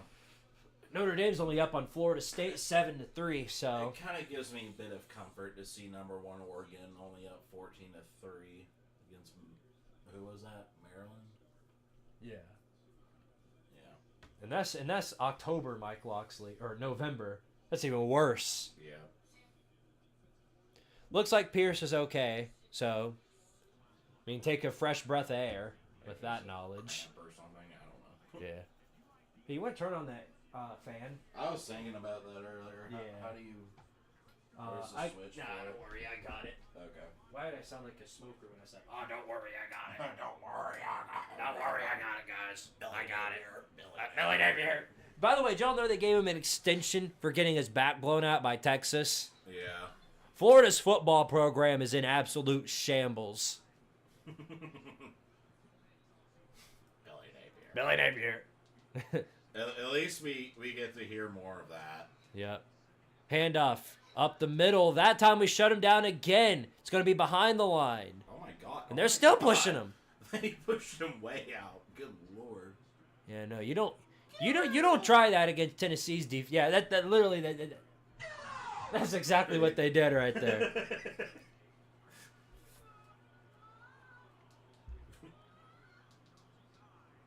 Dude, what are you doing back there? His mind is an enigma. I guess so. All right, 4 receivers out. It's 3rd and 8. Van Buren back to pass, looking for a receiver. He's going to try and roll out. He's going to go. Come on, bro. Somebody tackle him. Once again. He does it. I don't know why we don't have a spy back there. Van Buren breaks out, and we fail to tackle him, and he gets another first down. It's produced flow rider. What? Nope, not even going to ask. Yeah. All right, 1st and 10 for Mississippi State. This drive should have ended 10 years ago, but here we are, still waiting for them to finish it up. Review. What's there a review for? They're gonna see if he slid down early. Oh, that'd be so funny if he did. It wouldn't matter because I think it's gonna be a first down either way. The only difference is it'll be like a first down with behind like it'll just be like a loss of a few yards. It's still gonna be a first down.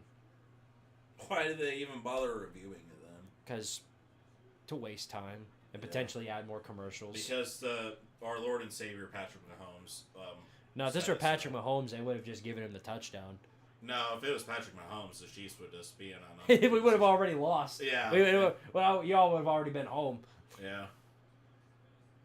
Our Lord and Savior Patrick Mahomes says that the Chiefs are going undefeated this season. First and goal for Alabama. Call reversed. Oh, wow! No, they called him short. That's what They I did. thought. Because That's why. Okay. Looks like you were right. I'm so Yeah. sorry. But yeah, no, they called him Because short. it looked like he started sliding like right there, and yeah. Big oopsie by Van Buren. So It's going to now be it's 4th and 4th and 1 1. for Jeff Lebby and Mississippi State. They're going to have a decision to make here.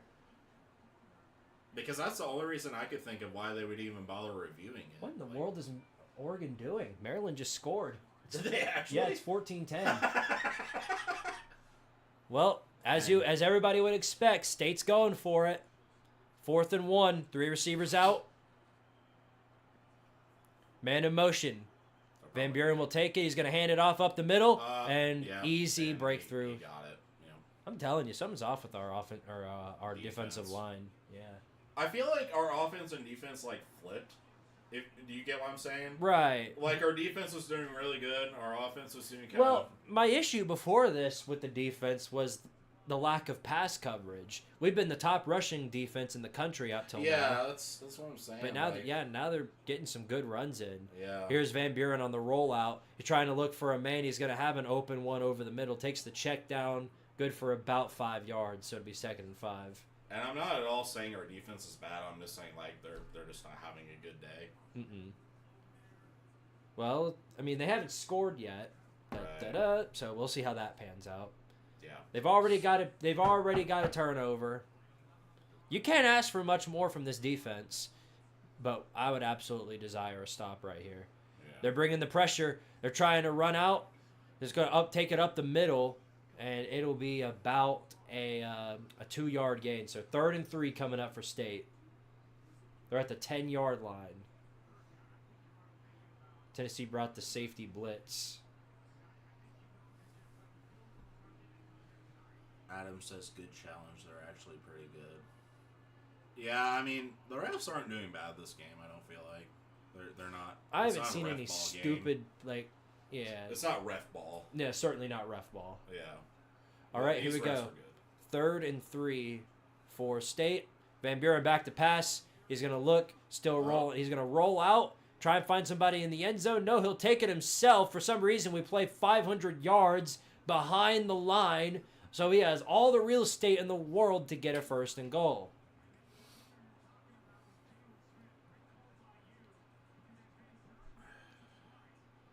Pierce I don't get why he just didn't rush him at that point. I don't know either. Like, what was the worst that could happen? You've already got guys down there covering the receivers. Oh, Lord. We got another man down. Who's down? Who's down? This is the friggin' injury bowl. This is joy. I love watching the injury bowl. What's wrong with you? Can you Brother. like go back to whatever you were doing? No.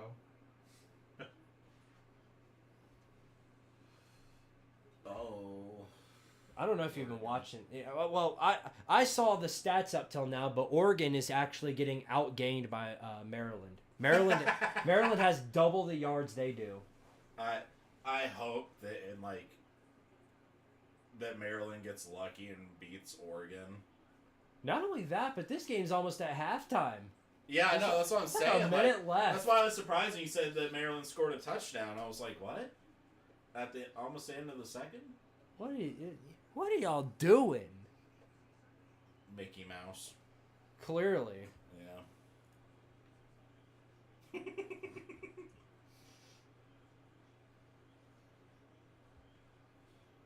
That's insane, bro. There's Sea Dog.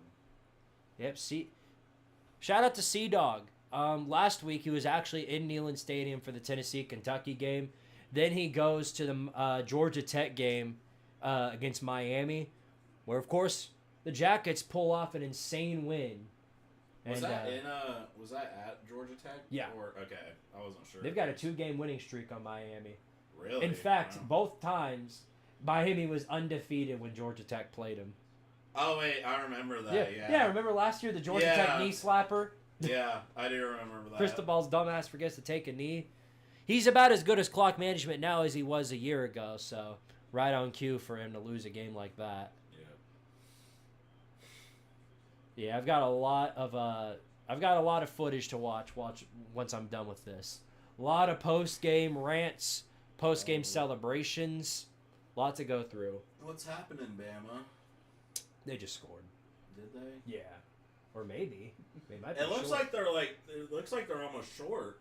They might be because look at his elbow. Oh, That's yeah, they're coming going to call down. that short.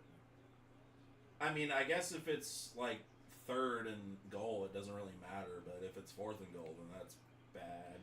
Tyler Huff lobs a 50-yard pass, touchdown Jacksonville State. They win the football game. Really? Wait, what? Hold up. Good for them. Well, overtime. Y'all went to Louisiana Tech in overtime and came out a winner. Good job. Oh wait, SCB Vandy? Yep, South Carolina put the whooping on them. Really? Congrats to South Carolina. Not only do they beat Vanderbilt, but they are now in the reins of bowl eligibility. Who did they beat last week? Texas A&M. Yeah, that's what I thought. They've actually been picking up some decent wins. Mm-hmm. Yeah, you got some big games going on right now. Here's 1st and goal for State, though. Run up the middle. Nothing given right there for State. Well, not. Rolling on. Oh wait, no, they're reviewing it. Yeah. Not a lot to give on the field. Ben Knowles, once again, we're playing sloppy. Yeah. Nothing new. Nothing new. That's why I didn't call this game a blowout. I knew it probably wasn't going to pan out like that. 2nd and goal for State. They're at the 5-yard line. Man in motion right here. Going to the outside. Now they're rolling the jet. Looks like they're going to fake it to him. And then throws it at the ground. So it's going to be 3rd and goal. At the ground. He literally did. He threw it right at the ground. It's just the way he said it was funny. My stream just crashed. Did it actually? Yeah, not the full live stream. Oh, I was gonna say you mean No, like on your no, not the full live stream. Thankfully, just the live chat. Oh, okay, that's good. All right, 3rd and goal.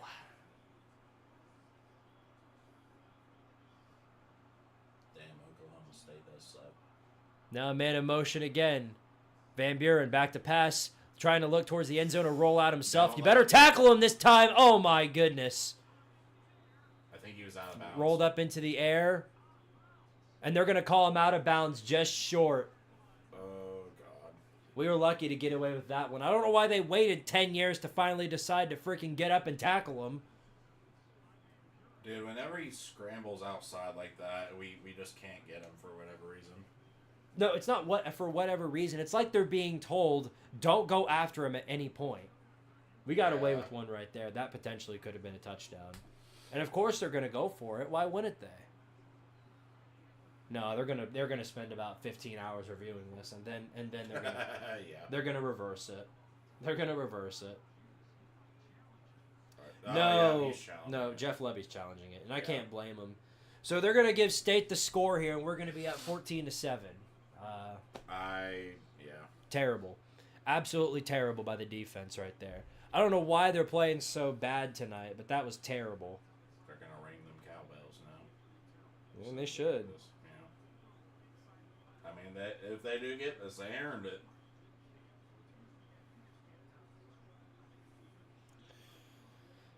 I don't understand right there, dude. You're right there. Why are you playing so far back?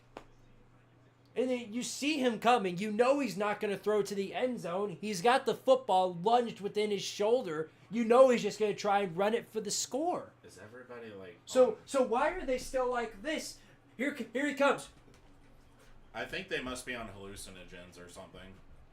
Oh, just wait until you come into the end zone. Then I'll get you. It's That's what they're doing. They're like, just you wait until you run into the end zone. It's like college football. No, they called it fourth. Hold on, they called it 4th and goal. So they're gonna go wait. for it here. It's gonna be a handoff up the middle, and there's the touchdown. There we go. Now you can ring them cowbells.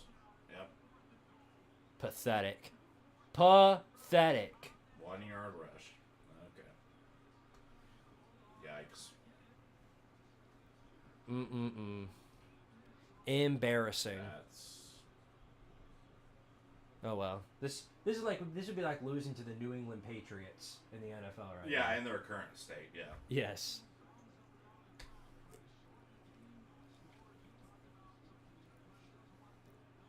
Can we just forfeit the game next week? Look, we've got a chance. I'm tired of us playing like this, and I don't know why they're playing in such soft coverage.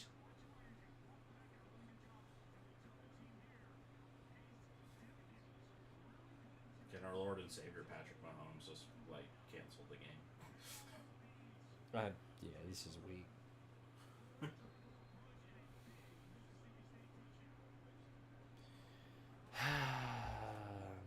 No, yeah, Lucas, you're hitting right on the money there. That's super soft. Dude, it's like.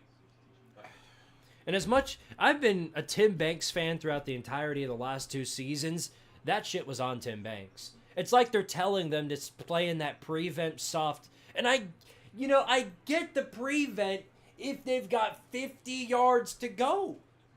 But that was at the goal line. You see Van Buren running. Tell him to tackle the dude. Why are they playing so soft? Here goes the return.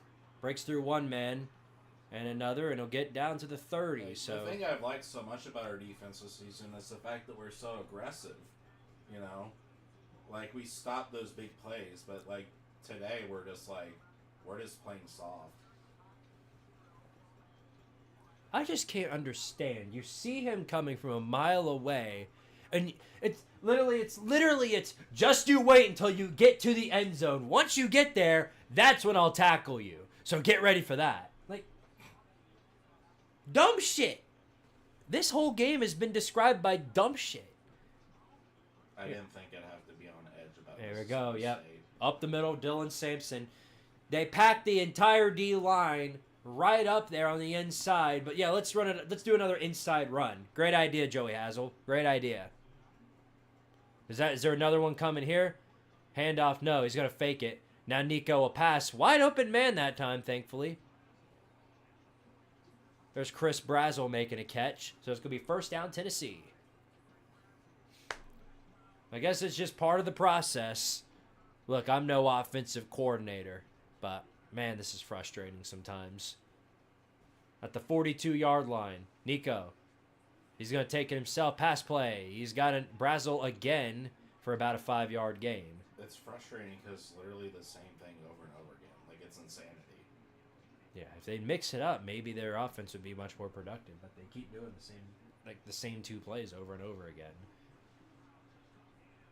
This is why the gimmick offense narrative lives on. 2nd and 4, though. Here's another middle handoff, and yep, nothing there. Because, wow, turns out everyone on planet Earth saw that coming. And they're purposely stuffing you up the middle because they know that's what you're going to do. That's all you've got. I don't get it. Does it take us 8 games to figure out a new run play? Here we go. Here it comes again. Is this going to be another run up the middle? Here it is. No, play action. Nico, they're bringing the pressure. He throws it. Complete. And almost, yeah, Dante Thornton almost got away. Don't hit him. Don't hit him. Yeah, that wasn't on Thornton. He didn't hit him. That was Washington who hit him. Yeah. No, I'm just saying, like, don't retaliate. Washington was lucky to get a hold of him right there, because if he didn't, Dante Thornton could have been gone. There's an outside run. Wow, Dylan Samson, outside run, good for about 7 yards. That's what I don't get about our run game. We just keep running it up the middle. Why not do an outside run? It's a Theodore Roosevelt Day miracle. They actually tried another run play other than the exact same You one. have to use You know your what? brain to mix it up. Yeah. They don't like using their brain. Handoff. Yeah. This is it's another outside run, but this time Samson stuffed because they tried it on the left or on the right side, and that time they saw it coming. Now guess what we're gonna do? Hopefully another play action pass. What else can you do right here in this situation? Run it up the middle. Of course, probably. Man down for Mississippi State. Oh dang. He looks hurt. Yeah, he looks hurt bad. Jeez. I'm not listening to the audio, but I sure do hope there's nobody booing right now. This is indeed the injury bowl. Brother. Blanton. Oh, it's Blanton. Stone Blanton. Oh. Yeah, no, I don't hear anybody booing, but I can barely hear the audio. Yeah. I hope they're not booing. Because, this is the problem. I guess this is partly why I haven't been, as vocal about Georgia losing. Because Kiffin's dumbass, I don't like him either. Because all of this, the booing injuries, everything, that's all his fault. He did that. Wow. Well, that didn't take long. Or it didn't take long enough. Oregon scored. Wow.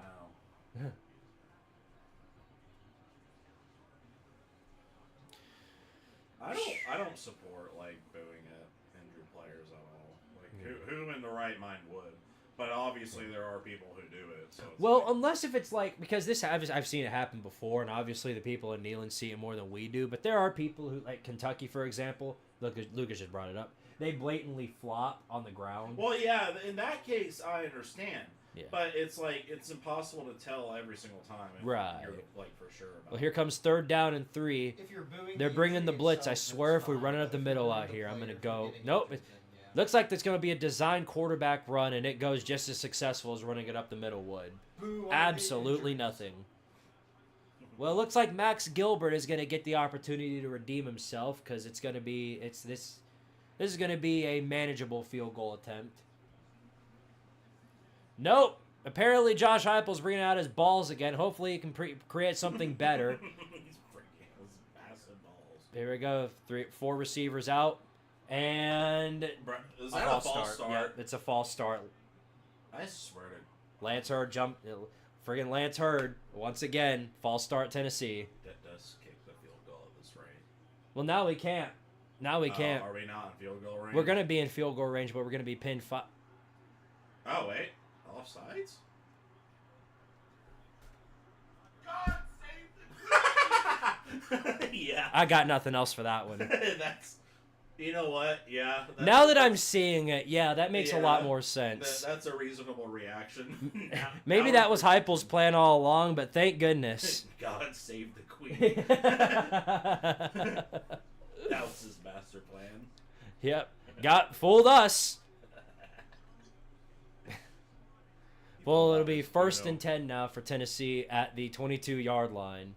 He pulled out his Uno reverse card.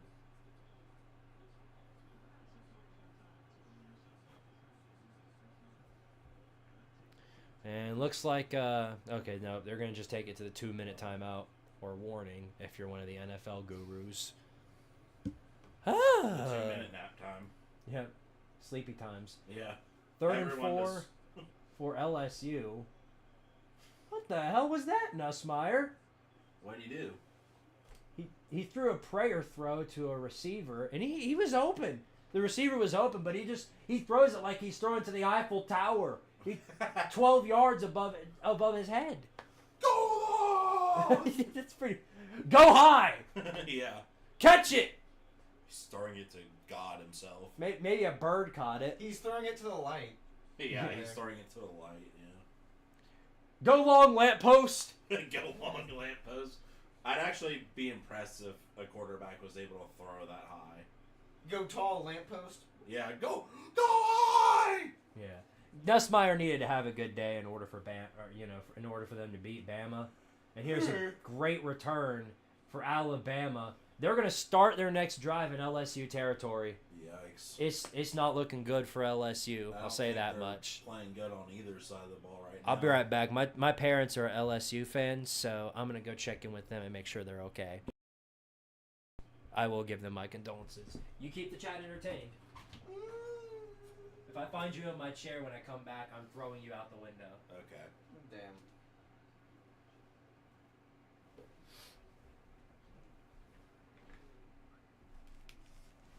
I don't respect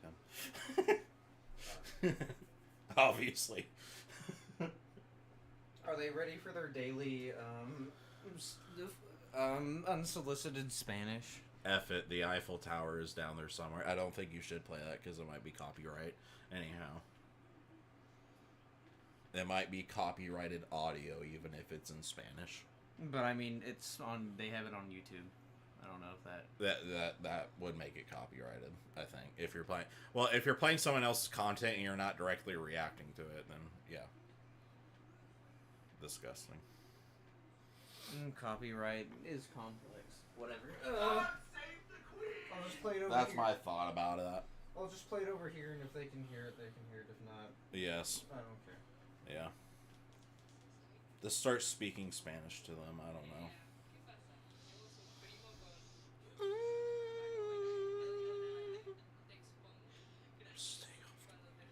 Wow. Mario, teach us Italian.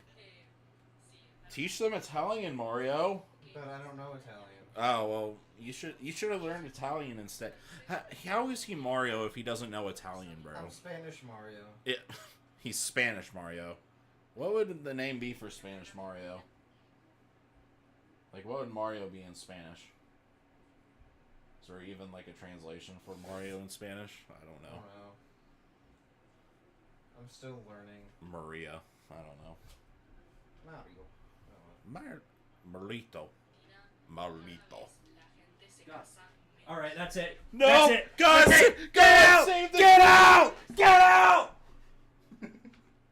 What do you mean? Get out of the house! Get out of the house. He's gonna kick me out now. He was gonna teach them Italian, but he doesn't know Italian, so. Made it back in perfect time. Cuban Mario. Okay.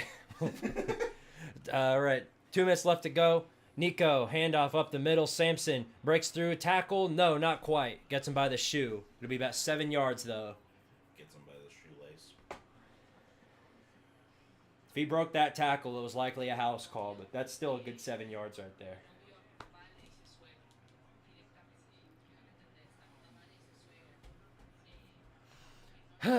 Okay. 2nd down and 4. Boy, that LSU Bama game letting a lot of people down. They're stinking the entire place up. Let that poor tiger out. Right. Just let him run free. Up the field. He'd have some good defense. I think the offense would run away. They got away with that one right there. Milrow threw a deep ball and the receiver dropped it.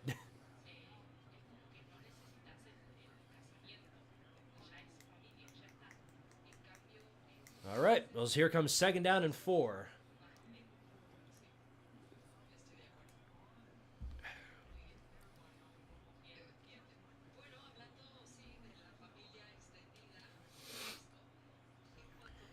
Up the middle. Nothing going.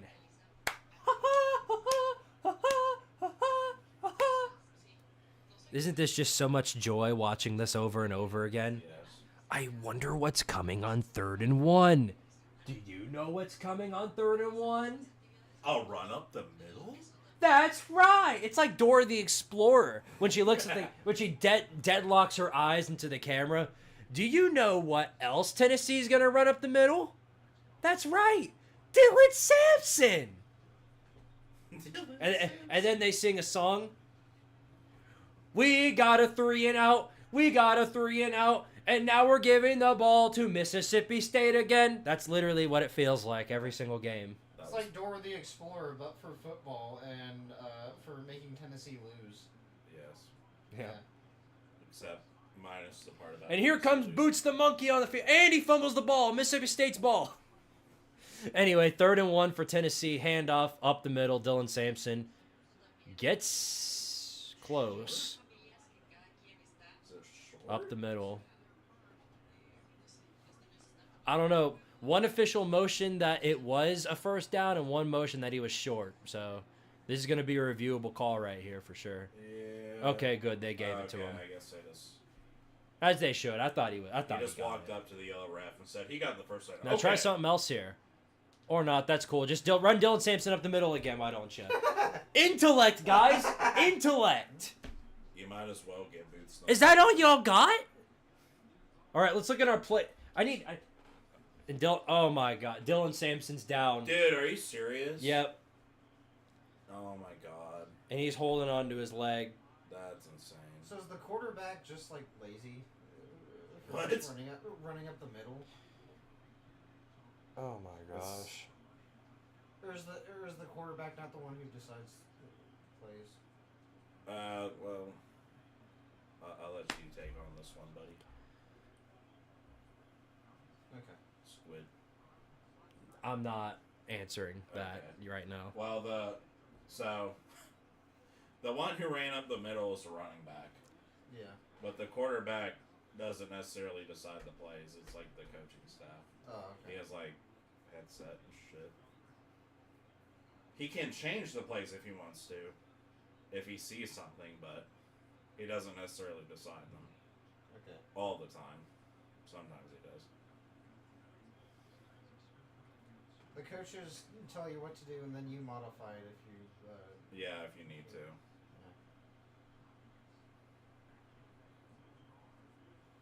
Ow. Thank goodness. Okay, at least he's walking off Thank the field. goodness. Samson's up and walking. I guess he had a really bad Oh, come cramp, on! too. This is. Well, now it's time to run it up the middle with our Sucks. 100-pound speed back. It's like the injury bowl. Like, dang. Yeah. Here it comes.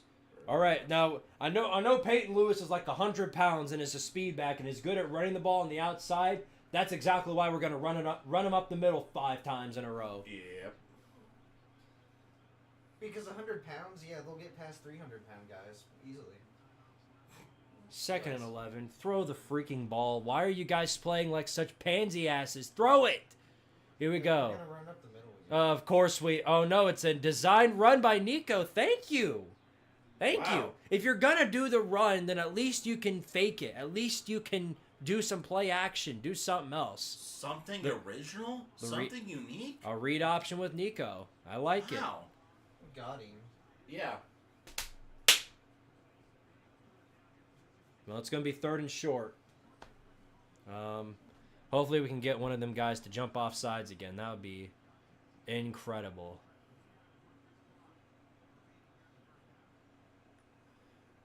It's going to be a rollout for Nico, looking for a man. He's going to throw it to him off his hands, incomplete. No flag, so 4th and 4. And I think at this point, you've got to take the field goal. Yeah. You've got to. I have a feeling they're going to go for it, though, just to spite. I don't know. Normal play calling.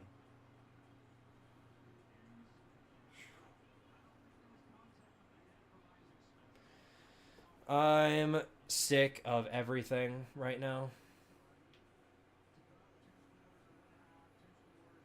You gonna take that? I guess I am. All right, Max Gilbert. He's gonna come out with what should be a very easy field goal right here. He's 1 for 6, but he's got to make this one. 24-yard attempt. Here it is. Kicks up, nailed it. Thank goodness. I actually did think he was being serious at first. I was like, okay, like, why does it make you so mad? Mm-hmm. Oh, he's wearing Tennessee orange. It pisses me off. He can't be a Tennessee fan. Grr! Ah! God save the Queen. What quarter are Nope. we in? There's no. It's about to be halftime. Okay. Yes, it's about to be halftime. Wait, are we playing football right now? I thought we were playing hockey. Yeah, I thought we were playing basketball. I thought we were playing hockey. Is this the World Series? This is the World Series. Isn't this the Olympics? Yeah, I think so. We're gonna get a gold medal, guys. Don't you worry. The Queen. Yes, God save the Queen. Play the audio. God save the Queen! Yes, the Queen. You mean the King? I can't finish that. Not because I don't agree or anything, but because I don't think we can really affiliate. Zero politics here in this stream. Yeah, exactly. I don't want to get into political shenanigans. Oh, where does it say that? Oh, now you get up. Yeah, now you're interested. The king, something or other. Yeah, no. Let's move on. Yes. All right, well, 17-7. Oh, nice. That's not Nice a bad lead to Yes. go with at the half. Only time will tell with that one. Yes. Anyway. The Pain Olympics, yeah. Yep, I agree. God save All my right. cheese. What? Great What? one, Lucas. All right, 46 seconds. I'm sorry. Van Buren back to pass. I would love a turnover here. Dumps Or it off that. incomplete. Or just him dropping the ball. Yeah. That works too. No timeouts, and they're going to have to go all the way down the field. Something tells me State's just going to take it to the half.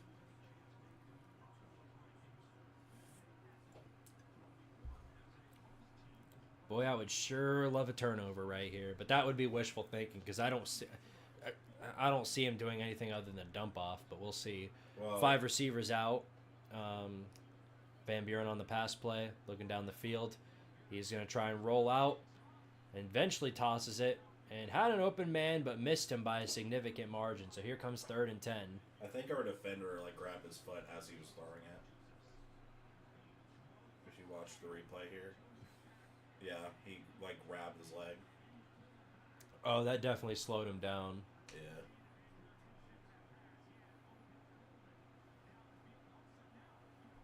Third down and 10. 3 receivers. The usual hoo-ha. Can we get another 3 and out right here? 5 seconds left on the game clock. Here we go, Van Buren. It's going to be a handoff. Oh. And he Oh, dang. is shut down immediately. And he's thrown out of bounds. It's gonna be a loss of 2. So it's that- So that'll not only... That won't... I mean, obviously that's a 4th down, but it also salvages one of our remaining timeouts because he's out of bounds. Yeah. So Tennessee is going to get 30 seconds to go 3 and out.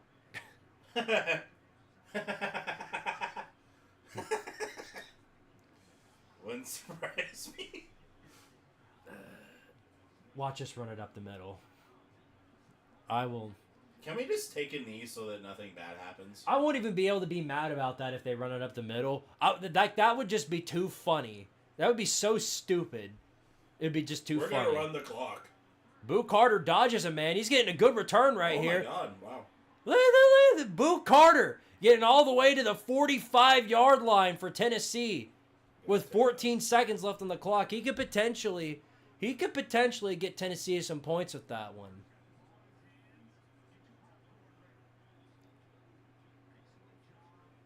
Beautiful.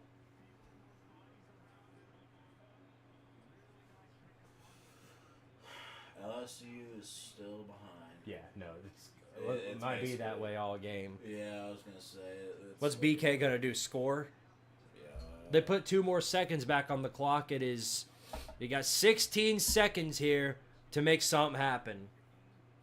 Would love if we took advantage of that Boo Carter return. Let's see. Nico. Bro, are you actually joking? Bro, Bro, we ran it up Are the you fucking actually middle. joking? We ran it up the freaking middle.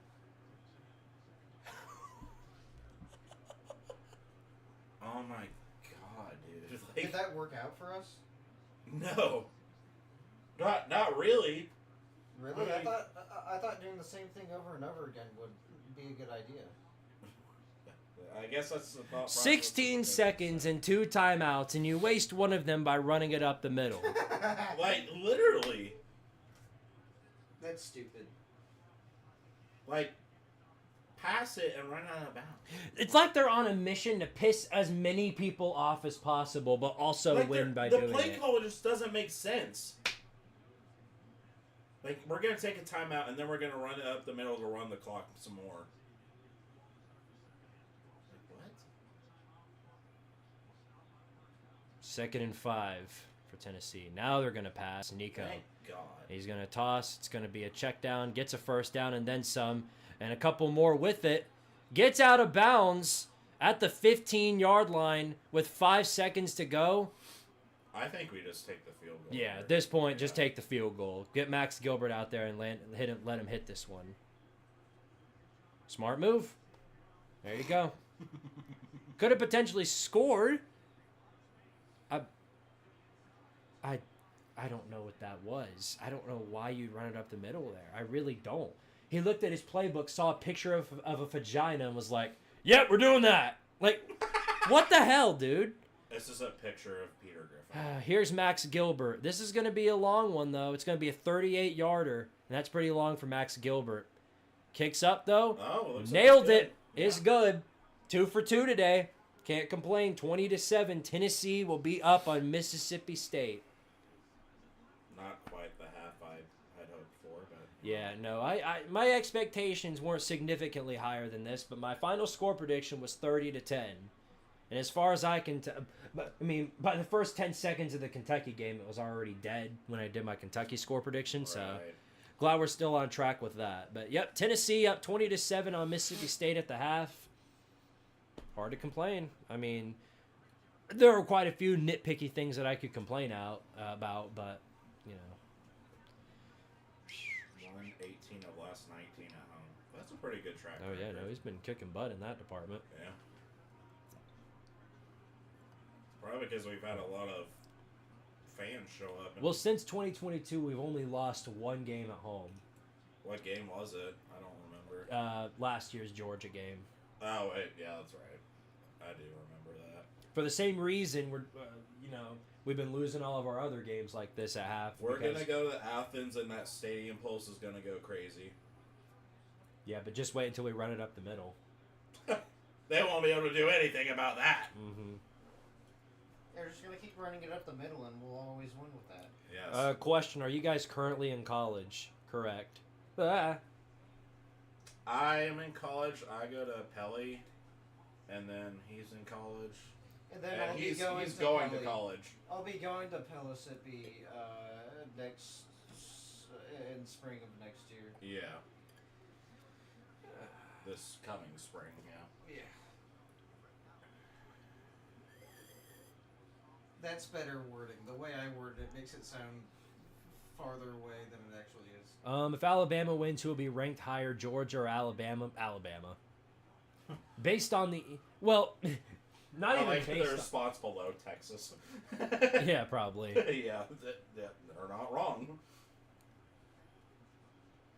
That is crazy though. But yeah, no, it's just the friggin'. Okay, well, I guess you guys are here for my halftime report, so let's get that out of the way first. For those of you that are here for that, I'll just explain it the best way that I can. Offense, bleh, per the norm. What's new? Nothing about that has changed, and I don't think it ever will. The defense, extraordinary performance today. Not much else you could ask out of them. Only allowed 1 scoring drive throughout the entire game. They've been shutting down their scoring throughout the entire game mostly. Dylan Samson, that is very concerning. I'm hoping Dylan Samson is okay, especially since, as it turns out, he's our whole offense. Since Joey Hazel loves to run up the middle so much. He's a roll offense. Mm-hmm. That's accurate. Yeah, I mean, as of right now, that is the play calling we've been running. So. Mm-hmm. But yeah, no, I mean this is the first game in a while that we're actually winning at the half, so I've got little to complain about. We're up by 10 at the half on homecoming. We could be up a whole lot more if the play calling wasn't so pathetic and weak. The 4th down play calling was extremely weak, but win's a win, and hopefully we'll hold on here.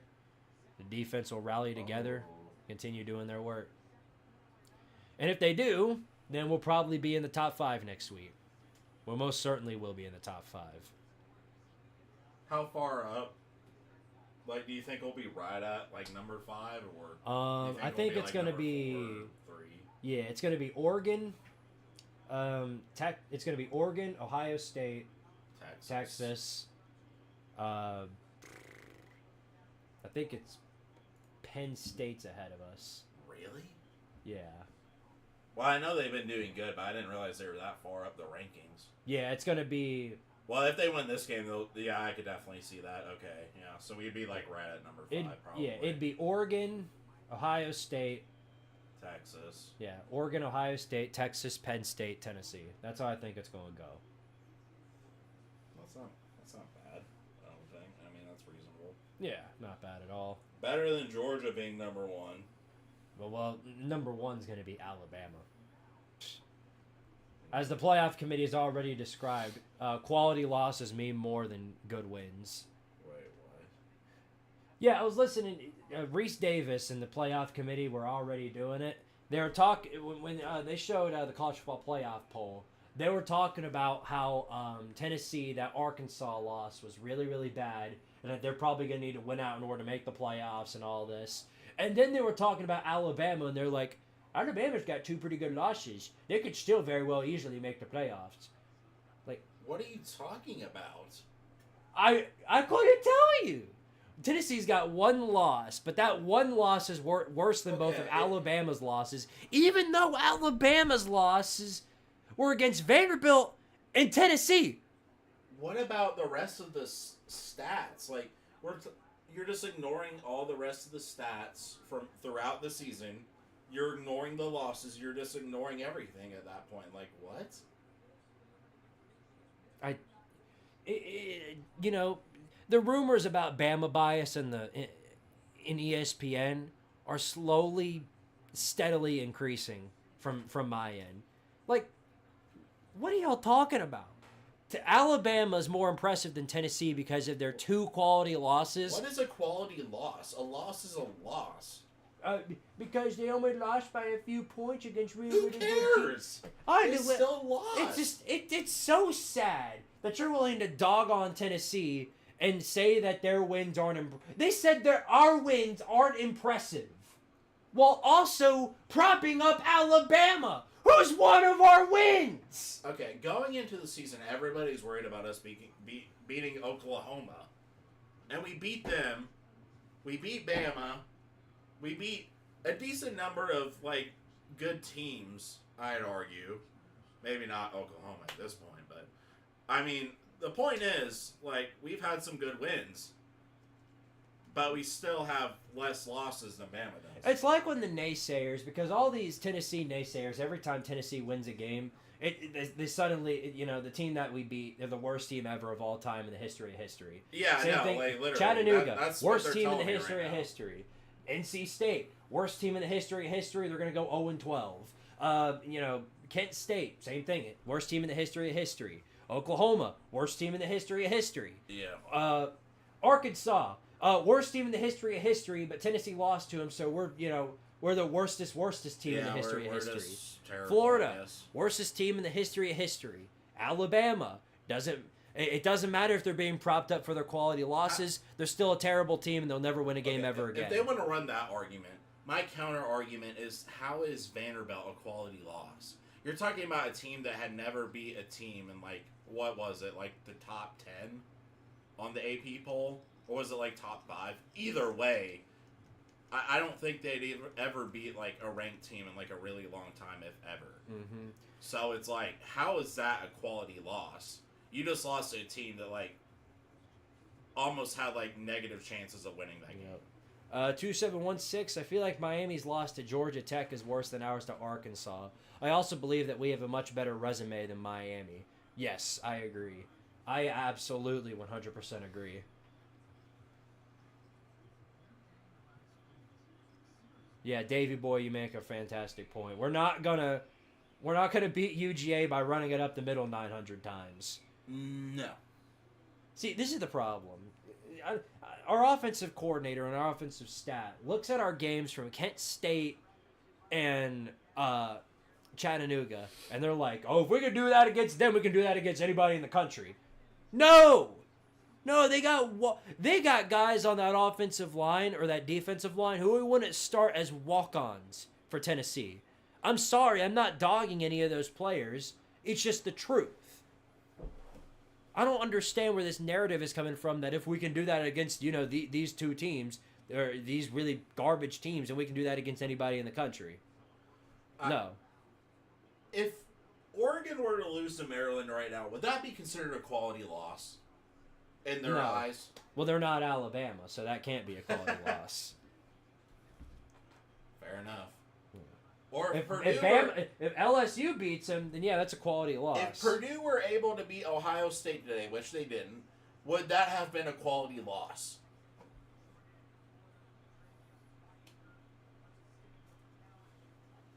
If Texas lost to Florida today, would that have been a quality loss? Are all losses just quality? What distinguishes a quality loss from a bad loss? When Alabama's the one that loses. I must be. I mean, that must be the argument, huh? And that's literally what they say. They spend the entirety of all their... Reese Davis sitting there dogging the absolute hell out of Tennessee, saying that our wins aren't impressive, we aren't beating anybody of quality. Then he gets to Alabama, a team that we beat, and the two losses that they have, they're quality losses against really, really good teams with really, really good resumes. Then they just contradicted themselves because they said that we don't have any quality wins. There you go. If everybody else understood that we wouldn't be having this conversation right now. Like, that's a straight-up contradiction. That doesn't make any damn sense. Like, what? Mm-hmm. Yeah. But as we know, when we're talking about Tennessee's resume, Bama's team is the worst team in the history of history, and they'll never win a game ever again. Alabama loses to UTEP. What a quality loss by Alabama. The Miners, let me tell you about them. They're just the best team ever. Hey, man, they might be 1-8, but sooner or later, they're going to have one of those championship-level seasons, and it's going to be wins like this that make it to where they get there. So Alabama should be propped up for that. You think it sounds stupid as hell, and it does, but this is genuinely how these people believe. Thoughts on Virginia beating Pitt at the moment? Are they? By how much? Yeah, that's what I want to know. Here go Notre Dame syndrome again. You all want to know what Notre Dame syndrome is? It's when you are heavily favored against a team that you should be beating by 900 points, and you can't beat them by more than 10.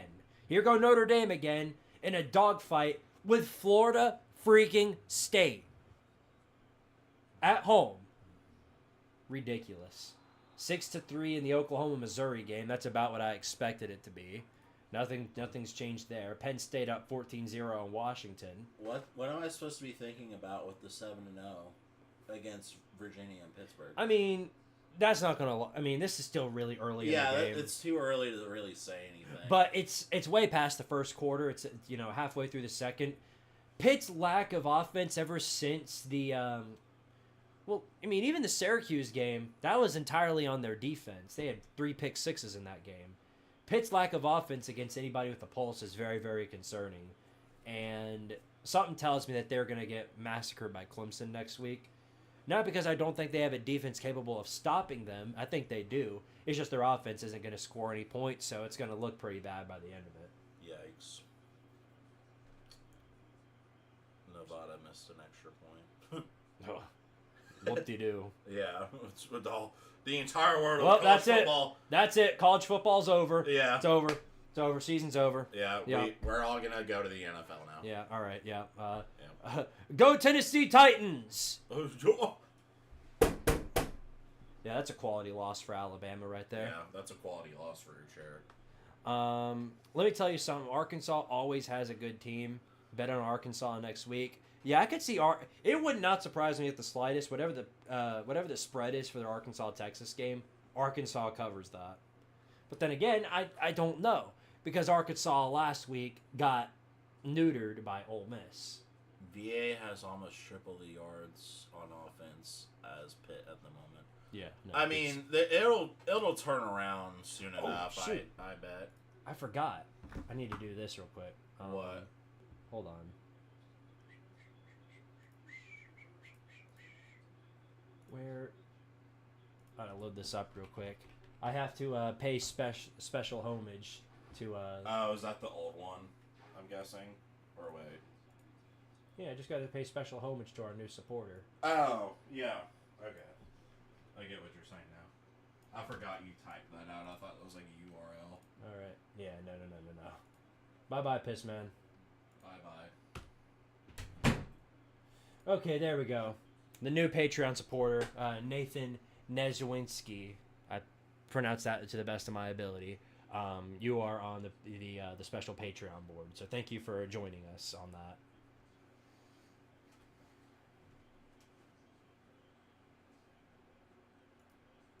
I didn't realize this was this changed again. Let me fix that. Because I want to show the obviously the more important games. Not that Virginia versus Pittsburgh isn't important. There's just in the college football world, there's more stuff going on.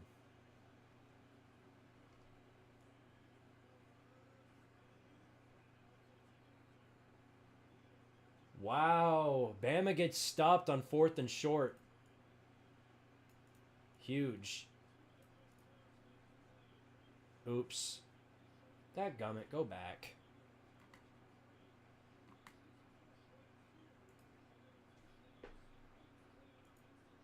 I can't believe this. Can I not click on that? I guess I can't. Dadgummit, dude.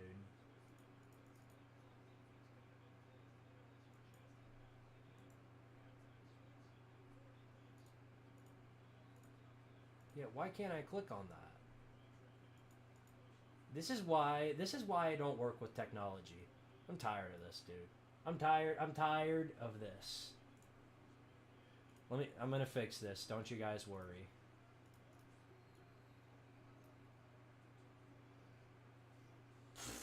Well, that didn't last long. LSU fumbles immediately. Bama recovers.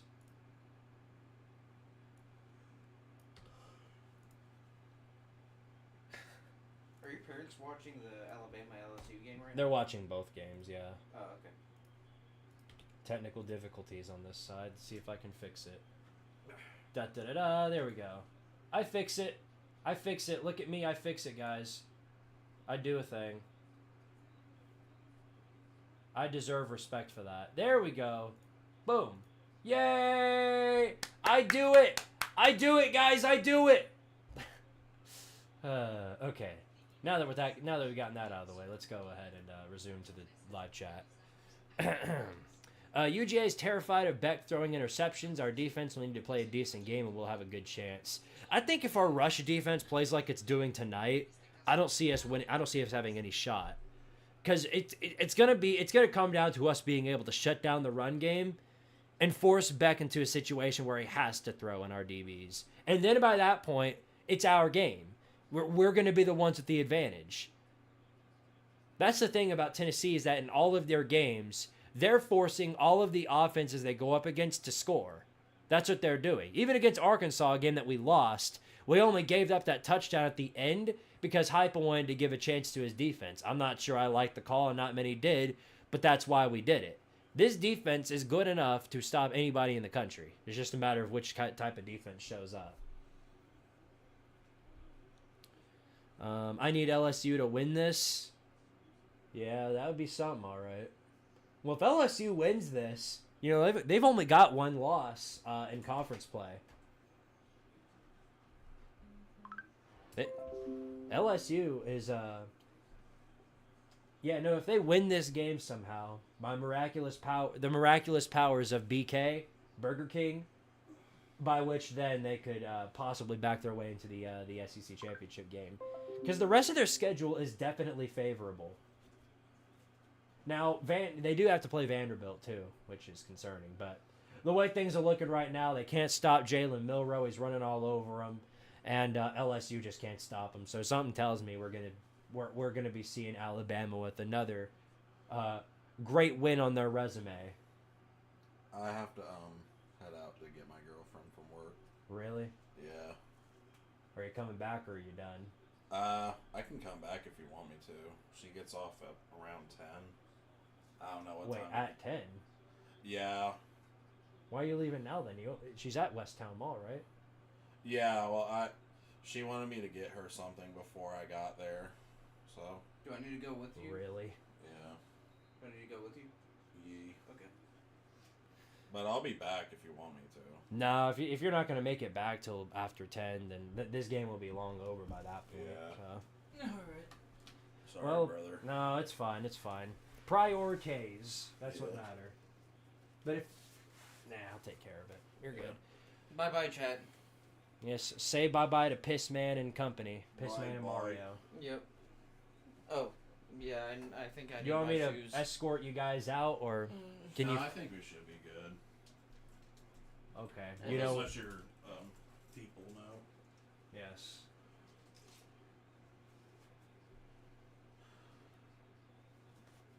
So the game's not ending at 11 this time.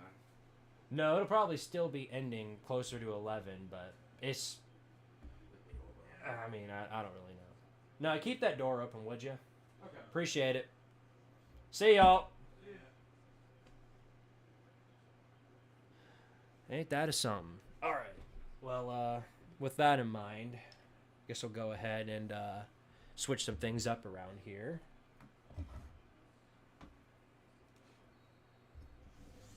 I'm going to put the mic in the middle right here. Okay. LS poo? Yeah, absolutely. This is disappointing. I'm disappointed in LSU. I expected a whole lot better out of them. This is weak. This is weak. Thanks for adding me to the Patreon list. Oh, that's your real name? Okay, gotcha, buddy. Thank you. Thank you very much for joining the Patreon. Also, Tennessee hasn't allowed 20 points in any game this year, so the win is guaranteed. Yeah? Well, so far, I'm not calling any win guaranteed. We always find a way to, piss ourselves, so we'll see. But Tennessee is getting the ball to start the second half, and I'm going to, now that I've got complete control of this room, I'm going to stand up. Nice return right here. I think that's Peyton Lewis with the return. He'll get about 30 yards out of that. We've had some really, really good returns by the special teams. I'll say that much. We'll put these chairs up. If I can remember how to put them up. Yeah. Woo! Muscle.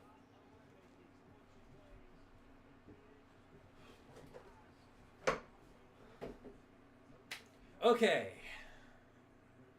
Well, here we go. Tennessee starting from good field position here at the 31-yard line. Run up the middle. Again, what's changed? Imagine that. Shocking revelation. Running up the middle again.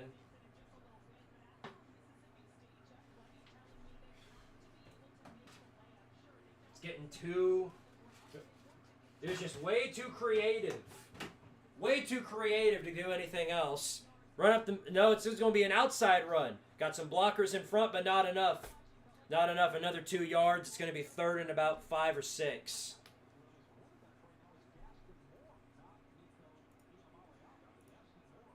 Wait a minute. Gaston Moore's in? Gaston Moore's in the game. Why is Gaston Moore in? Where's Nico? What happened? What happened to Nico? 3rd down and 6. Moore back to pass. Looking all day to throw. Rolling out of the pocket. He's going to try and run it for himself. And he's pushed out. Pushed out. Fourth down, another 3 and out for Tennessee's offense. They'll give it right back to Mississippi State. Fantastic way to start the second half. Did we expect anything less? So frustrating, dude. So frustrating.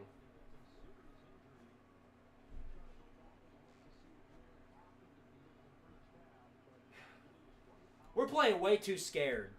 We're playing way too scared. We absolutely cannot turn the ball over. Nico's out for the game? Not good. Not good. What's wrong with Nico? What happened? I need somebody to find this out for me. What happened to Nico? We can't just be benching him.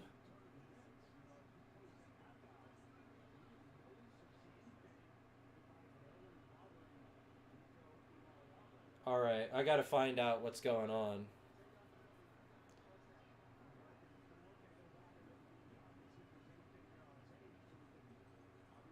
So we got Nico out and we got Samson out.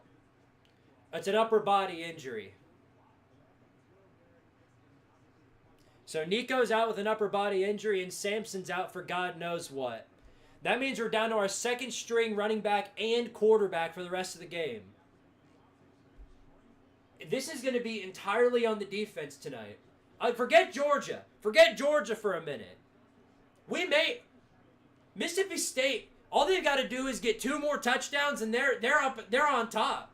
If we couldn't score with Nico and Samson, I'm not sure we score again tonight. Run up the middle.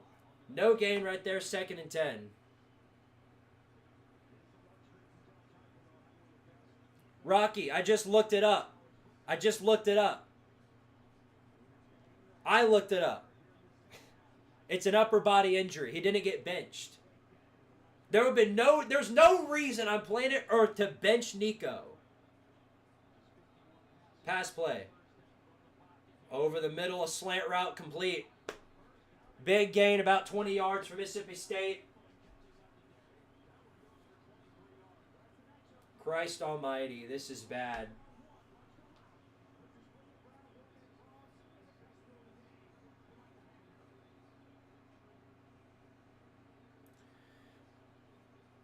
Another handoff up the middle, breaks through the first line. He's going to get past the 50. They're putting up an amazing drive on Tennessee's defense.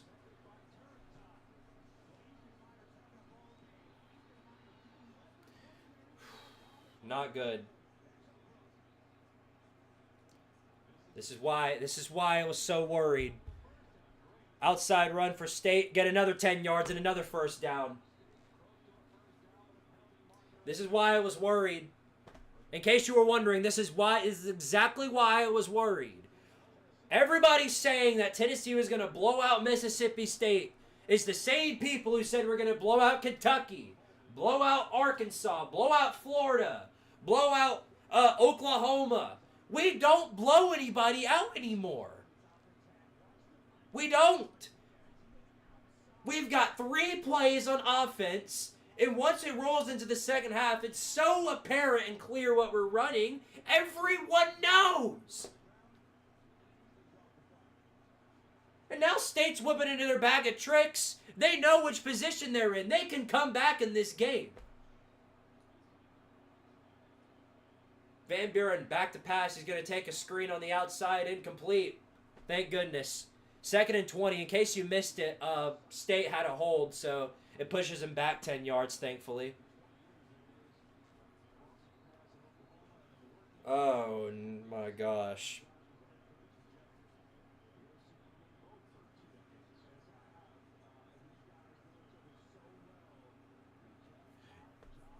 Second and 20. Handoff up the middle. Outside run. Breaks through a tackle. Breaks through our entire freaking defense. Nobody can tackle anymore. There's another flag. Got no idea who this one's on.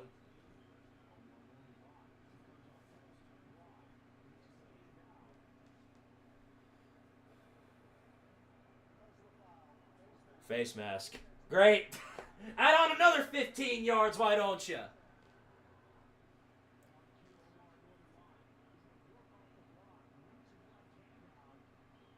Ticky-tacky play. Ticky-tacky. That was really ticky-tacky for a face mask call. I'll say that much. They don't call much worse than whatever that was, but they saw it clear as day, so not much you can say about it. So they're now at the 30-yard line. This is that bend but don't break defense. We need to come up clutch right now. Van Buren on the pass. They get the ball out. They get the ball out. Fumble. Fumble. Who got it? Who got it? The ball stripped out. I don't know by who. It was one of our edges. But I think State got it.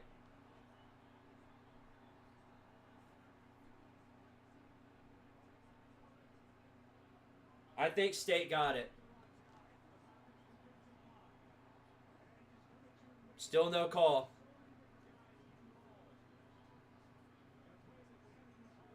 They're going to review that, but they're calling it Tennessee ball. They're calling it Tennessee ball. They're going to review that. I don't think that's going to stay Tennessee ball. And even if it is, I'm like, what are we going to do? It'll give us an opportunity to chew about 2 minutes more clock before they get the ball back again.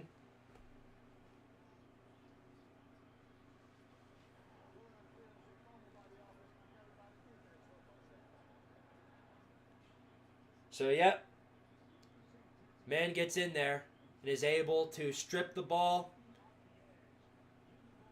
And I'm not so sure. That's tough to call. I'm not so sure. But it's our ball. I'll take it. Any day of the week we'll get another we'll be able to knock off another 2 minutes in this game.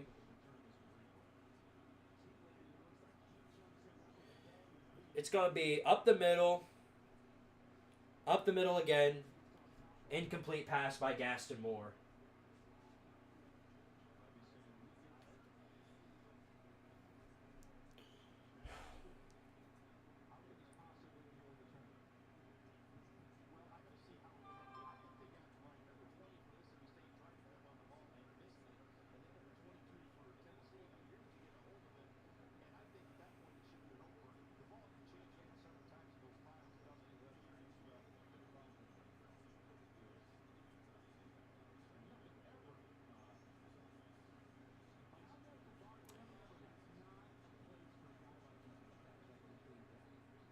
Yeah, well, here's Gaston Moore on a pass play.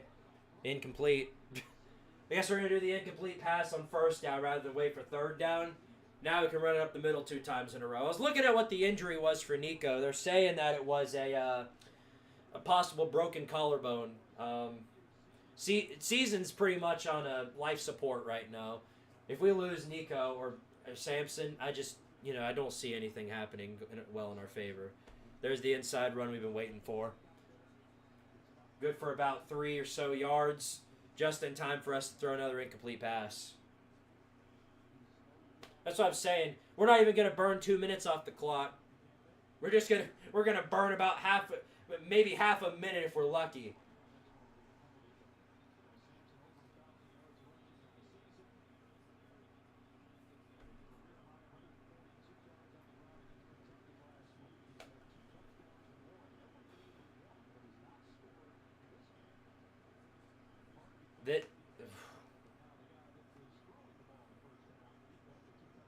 Third and 6. Moore on the throw. Looking. He's going to take a deep bomb. Might have a man there. And incomplete. But they are going to call pass interference, so that's good. There's a lot of contact right there, so they're going to call pass interference. Hot take, Texas and Tennessee are going to be in the SEC championship. If Nico's not playing, then you can forget it. You can forget it right now. Even if we somehow we'll lose to Georgia. Forget Georgia. We'll probably lose to Vanderbilt. I'm just not confident in us beating Vanderbilt the way we're playing right now. State's had good games, but Vandy's offense is better than Mississippi State's. If we're not able to score on Vandy, I really don't know what we'll do. First and 10 though, Tennessee at the 46-yard line. Moore back to pass. Going to take another deep ball. Might have a man there, and off his hands, incomplete. There's another pass interference. There's another pass interference on Mississippi State. Well, if this is our strategy, then so be it. At least we're going down the field. There's another 15.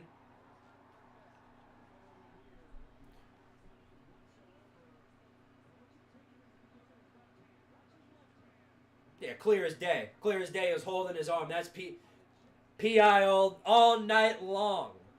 If that's how we're going to get down the field is by forcing penalties on him, then by all means. By all means. Whatever we can do. Whew. Boy, they are making it tough. This is going to be a toss play, halfback toss. Samson. Well, okay, that's a good sign at least. Samson's back in the game. That's a good sign at the bare minimum. I'm glad Samson's okay.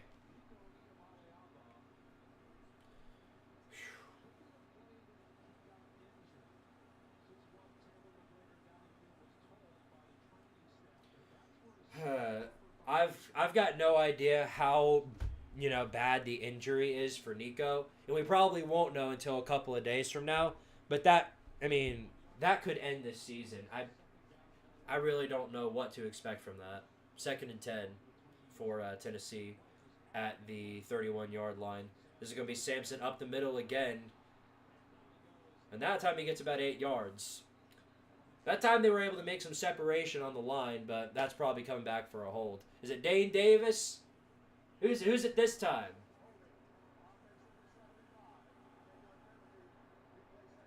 Of course it's a hold.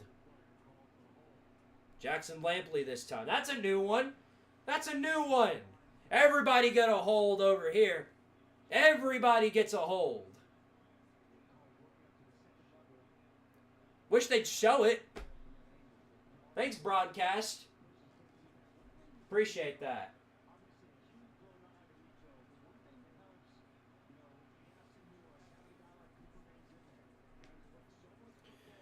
Second and 20. Moore back to pass. He's going to take a check down. Got some blockers in front of him.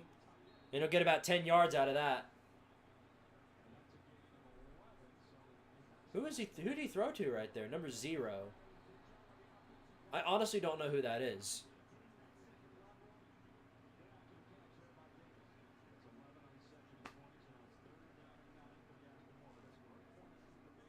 Third and 9.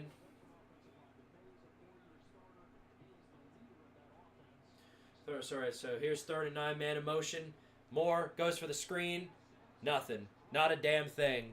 Not a damn thing. They saw it from a mile away. Broke through the line and instantly took him down. Literally could not have been designed any worse off. He read that a second earlier. That would have been a pick 6, too.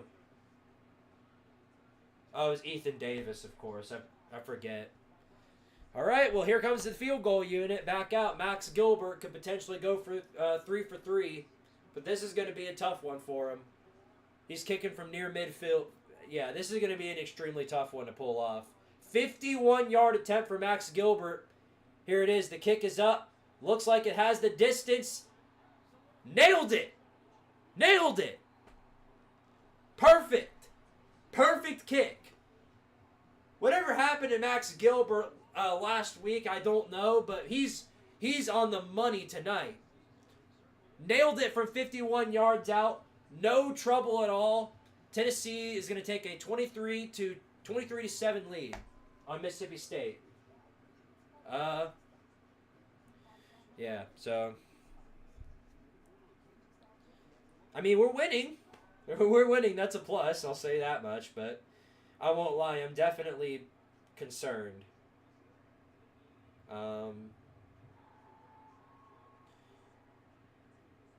This hearing a upper body injury. I have no idea how serious it is for Nico. If he's out next week, I just don't, whatever slim victory we could have had against Georgia, I just, I can't see that happening.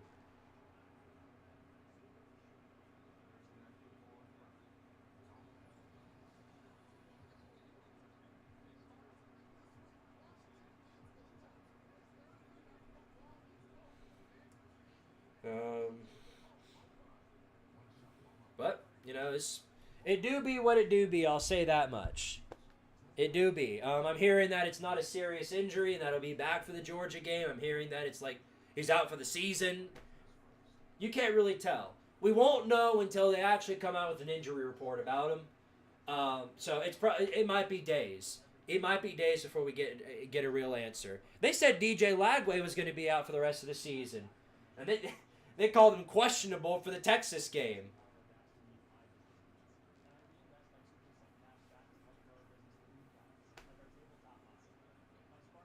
Didn't Max Gilbert miss 4 field goals last week? He missed 3. Is there any chance you can cover our game against Louisiana Tech in your college football chaos? The only way I'm doing that is if I get a Patreon donation. That's it.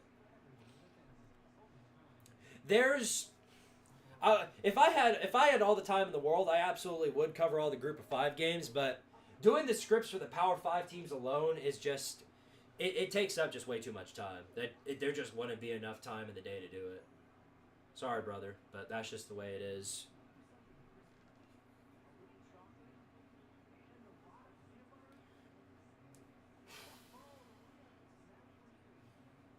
Hey, I will be back in just actually no, I'll wait until the next commercial break.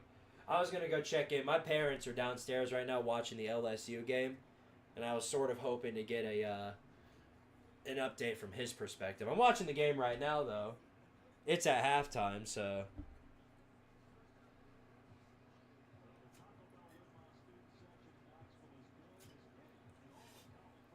No, the only reason I did Liberty versus Kennesaw State was because it was a monumental upset.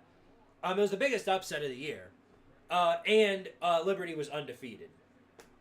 So that did have it in some moment in time playoff implications. I only cover the Group of 5 games if they have actual playoff implications. But right now, the only one that actually has those implications set on them is Boise State. And that is the most unlucky kickoff I've ever seen in my entire frigging life. And we're fighting. Ball goes down at the 5-yard line and then literally bounces all the way, rolls out of bounds, and now we're going to get a penalty. So State's going to have really good field position to start. How difficult is it balancing school stuff and all this college football stuff? Not too tough. A lot of my classes are asynchronous online, so I'm able to do them on my own time, and I do most of my assignments towards the end of the week when the slate of college football chaos games are off. You know, once I wrap up the video. I don't know if y'all heard that, but I tried to sneak that out, and it did. Anyway, roll out by Mississippi State, a jet sweep, good for about 5 yards. That was the worst attempt I've ever had of trying to sneak one of those out. That's hilarious. No, I'm not doing the Kennesaw State and UTEP game.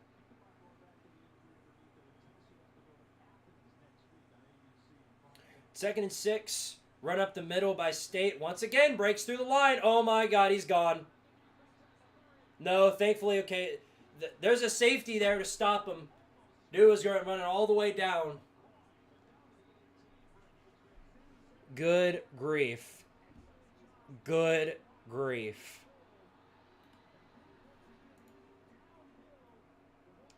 Devon Booth just completely shreds through our defensive line. Bend but don't break, coming in clutch again. Let's see if we can make something happen out of it. That time we shut him down, thankfully, but they just completely gashed us.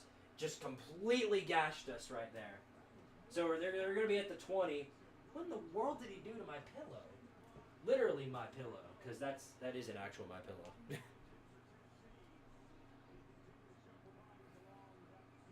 Yeah, I try and get into as many of those as possible. Unfortunately, I couldn't do it for all of them. Never can, but that's all right because with the way my schedule works, I can manage.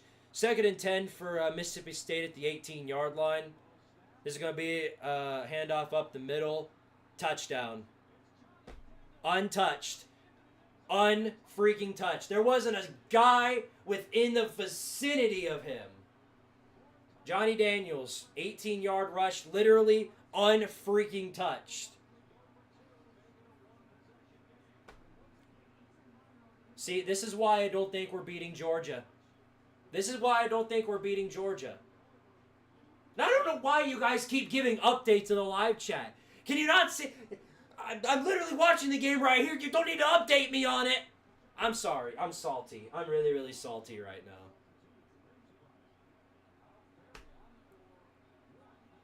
So it's going to be 14-23.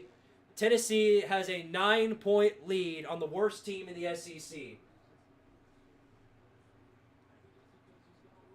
Meanwhile, Arkansas and every other team Mississippi State played was blowing their back out. But here's Tennessee to make a complete ass of themselves once again. Pathetic. Every single one of you. Every single frigging one of you.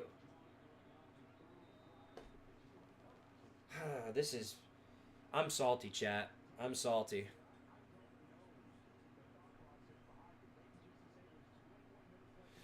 Rocky, if you ask me about the UTEP game one more time, I'm going to freaking put you in timeout.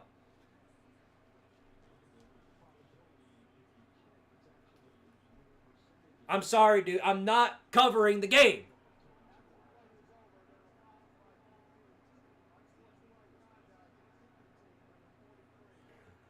Unsportsmanlike conduct. Who's it? I don't even know who it's on. I don't even know what happened. I saw him discussing something, but apparently it's on both teams, so it's just going to be offset.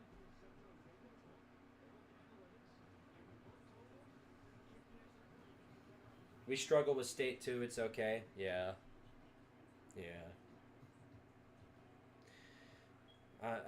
This is embarrassing. No excuse for this. Guys, I'll be right back. Do not worry. I'll be back momentarily. In the meantime, check out that really cool ceiling fan. Our fans are the only thing that showed up tonight.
All right, Chad, I'm back. I'm back. I have returned. And hopefully this team will too, because they're starting to really irritate the hell out of me.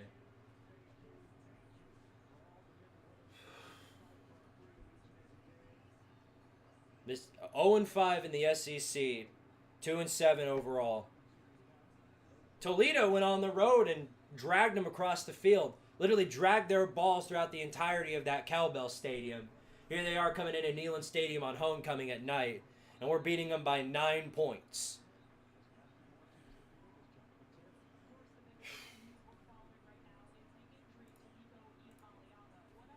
Hold on, I'm being...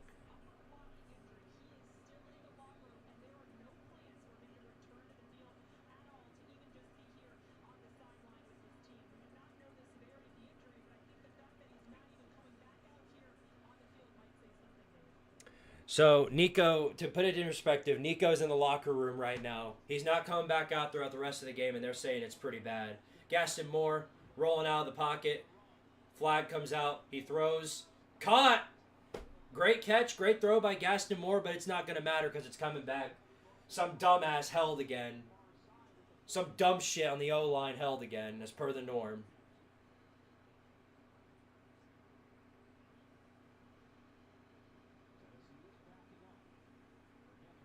Who is it this time?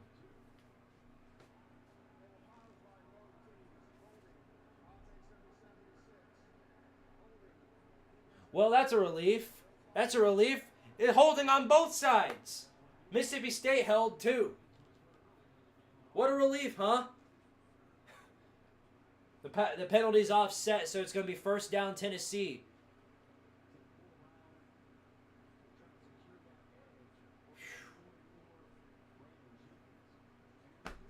Not good, though. Not good. Don't like it at all. Pass play by Gaston Moore. Rollout pass. Jesus. It's a freaking Christmas Day miracle we just didn't throw an interception right there. He threw it right to him. Right to him. 18 total yards in the third quarter. That's about as Tennessee football as it gets right there.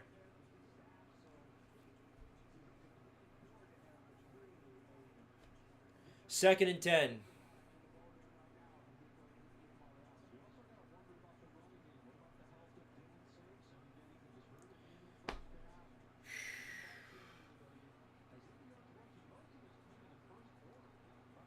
Here's the handoff up the middle to Samson. Breaks through the line and gets 10 yards out of that. Great run by Dylan Samson. First down Tennessee. If our offensive line could do that all game long, if we could have that run blocking all day long, who knows what we could do. The only problem is they're just extremely inconsistent. And why is the tempo so slow? Here's a handoff up the middle. Dylan Samson. Offensive line makes some room again. He gets about 8 yards. Give me one of the... Please, give me another one of those Dylan Samson legacy drives again. Like we had against Kentucky last year. And this year, too. Give me one of those, please. Here it goes again. Samson, up the middle. That's about 5 yards right there. Mix it up. Throw it to Samson. You got to mix it up here. You can't just bust it up the middle every time. They're going to eventually just start pressing up the middle. That's where you burn them. That's where you cook them in the pass play. That's why we were so successful with it last season.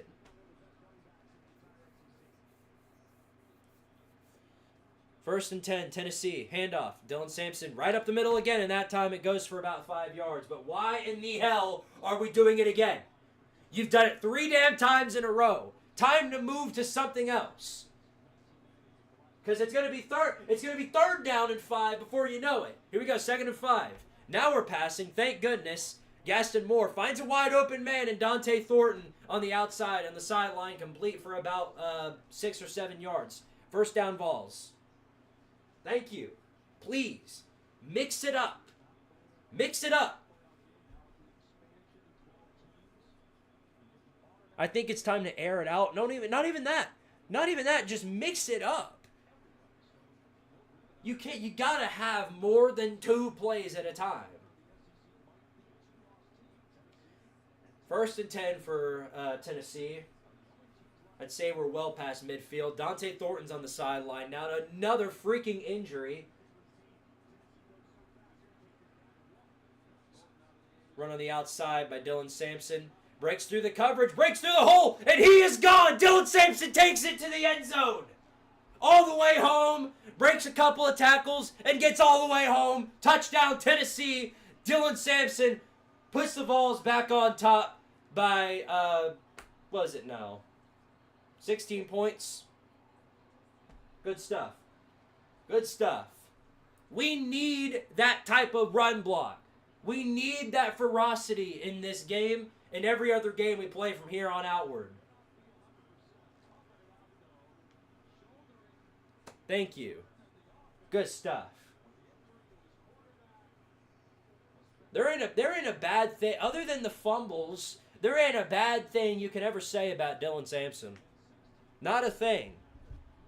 Well, that'll make it 30-14. And if Mississippi State, if Tennessee didn't give up that score earlier for Mississippi State, it would have been 30-10, and I would have been right on the money on my score prediction.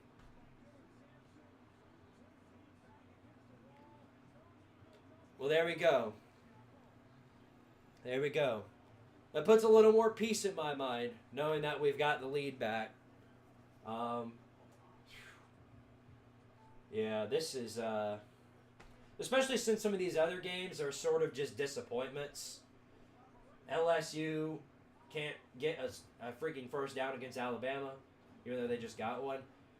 And Oregon is having the worst time of their life against November Mike Loxley right now. Maryland, only down by 9 against Oregon.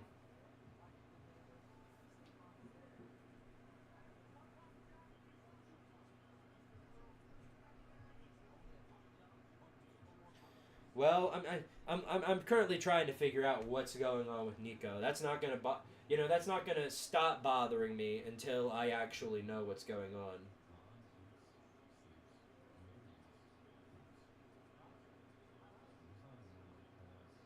It's not that I'm fully against Gaston Moore starting. From what I've seen, he had 2 perfectly good bombs right on the money.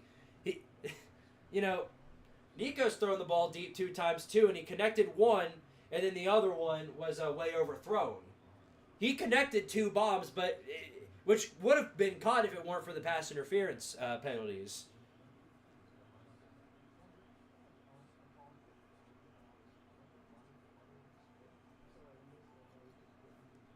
I would say Samson for Heisman, but that would cause a few particular fan bases to go insane. We're going to live and die by the run for what's probably going to be the rest of the year.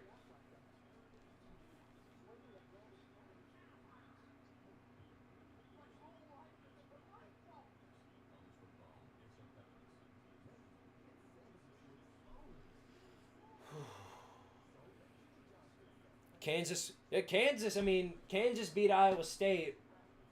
There are teams that are struggling way more than we are, so, you kind of just you take these results for what you will. How's the other games looking? Hey, there we go, Notre Dame. Notre Dame syndrome finally came to a close. They're up 28-3 on Florida State. But then again, that's like being out 28-3 on a bag of chips. Literally, anybody can do that. Oklahoma, Missouri, 9-3. That's about the most. That's the score everybody knew what was coming, and the fact that Oklahoma is going on the road and doing this in Missouri, if they lose this game, and even if they win it, but with the way the score looks, I don't see why they should be ranked. Mizzou does not look good at all. Considering our offensive problems, Mizzou's might be worse.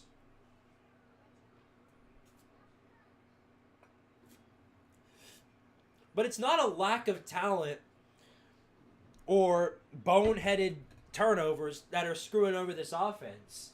It's the play calling.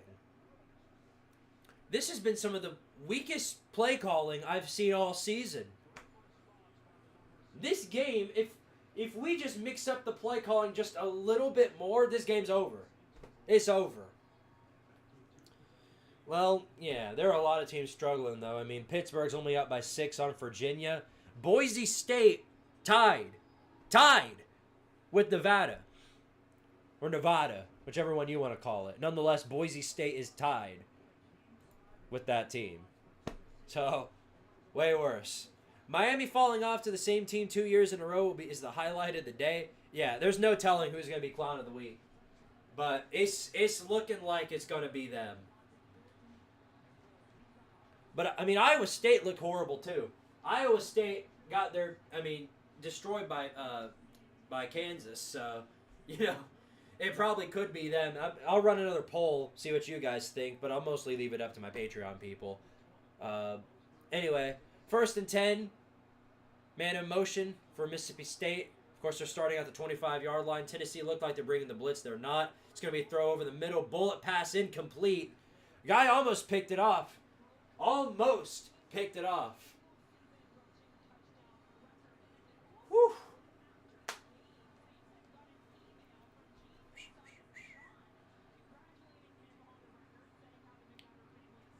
Dylan Samson broke a touchdown record that has been in place for 95 years.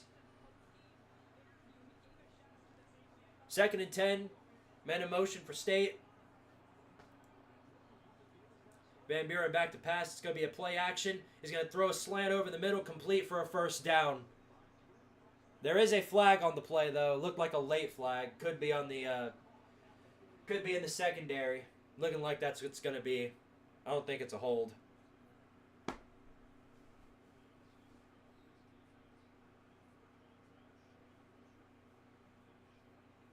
Are we SEC elitist? Because what other conference compares?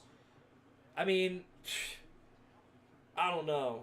I think they all have their strengths and weaknesses.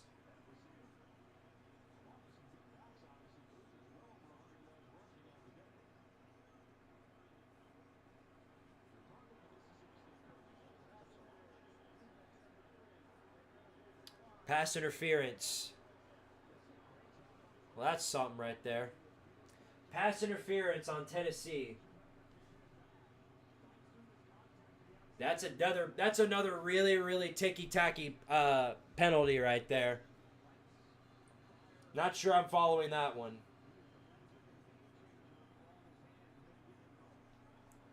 Not sure at all. 1st and 10. Mississippi State at the 38-yard line. Run on the outside. They finally tackle him. Gets about 3 yards on the play. Well, at least Tennessee basketball looked good today. Yeah, Tennessee basketball looks like we can make another run. How much of a run? Not a clue. But they looked good. They did what they were supposed to. 2nd and 7.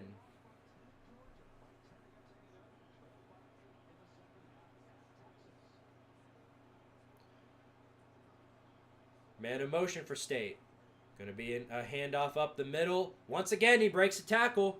Thankfully, there's another guy there to stop him. But once again, dude, we can't tackle. I don't know what'd y'all do with tackling drills? Did you just forget them? TCU's up big on Oklahoma State now. The Cowboys are going to be on the bowl non-eligible list this week in College Football Chaos, so I'll be able to put the get out. I'll be able to do this for them. All right, here's State on 3rd and 6. Van Buren back to pass. He's looking. He's going to roll out of the pocket. They bring him down with the sack. Huge play right there.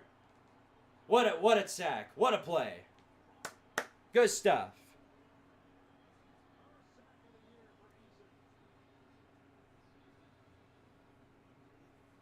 Tennessee basketball looking real good. All the Power 4 conferences are even and have strong contending teams. That's not true. That's not true. I think they have their strengths and weaknesses. I think they all have good teams and bad teams. Son of a bit. We're going to give it right back to them. We just gave it right back to them. Roughing the kicker. Roughing the freaking kicker. Are you kidding me?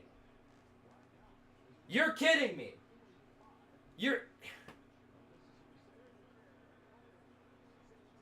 No, holding. Holding. That's not as bad, thankfully. Or is it? I don't know. No, it's just as bad because I was gonna say if it was a hold, then it would be our ball still, but no. No, I think we literally just gave it back to Mississippi State.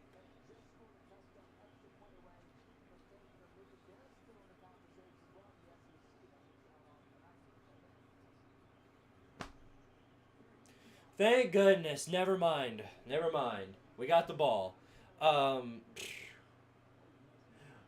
yeah, Oklahoma State looks terrible. Alan Bowman can't pass. Ollie Gordon can't run the ball. You know, all they're doing is locking down Ollie Gordon, and then everything falls apart. Here's Peyton Lewis up the middle. Good for about 3 yards. Yeah. This could potentially be Mike Gundy's last year. I literally could see him being fired after this game. They aren't going bowling. You know, season's over. It's over. You've got one of the best running backs in the country, and you can't do better than this. It's a bad situation. The defense looks terrible. They just look completely out of place. Here's a pass play by Gaston Moore. He's going to fire deep down the field. Way overthrown, incomplete. Doesn't matter if there was contact. It was so far ahead of him, there was no reason to even think about giving him a pass interference call.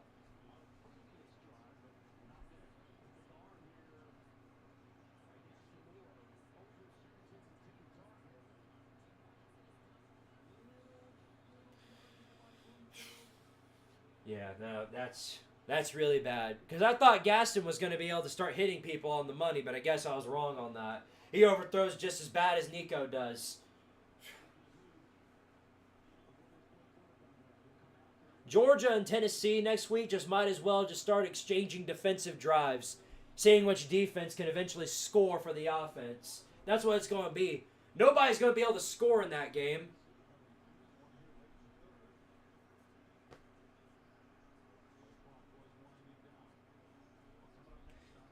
Friggin' Milton Ball, dude. Milton Ball. This makes me feel even more graceful about Hendon Hooker.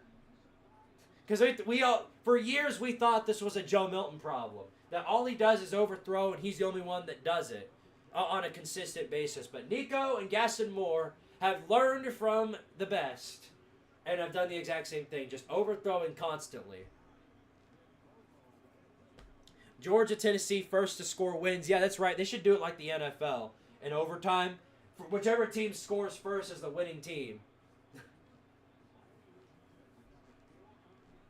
But we'd just be stuck in football purgatory. Nobody's going to score.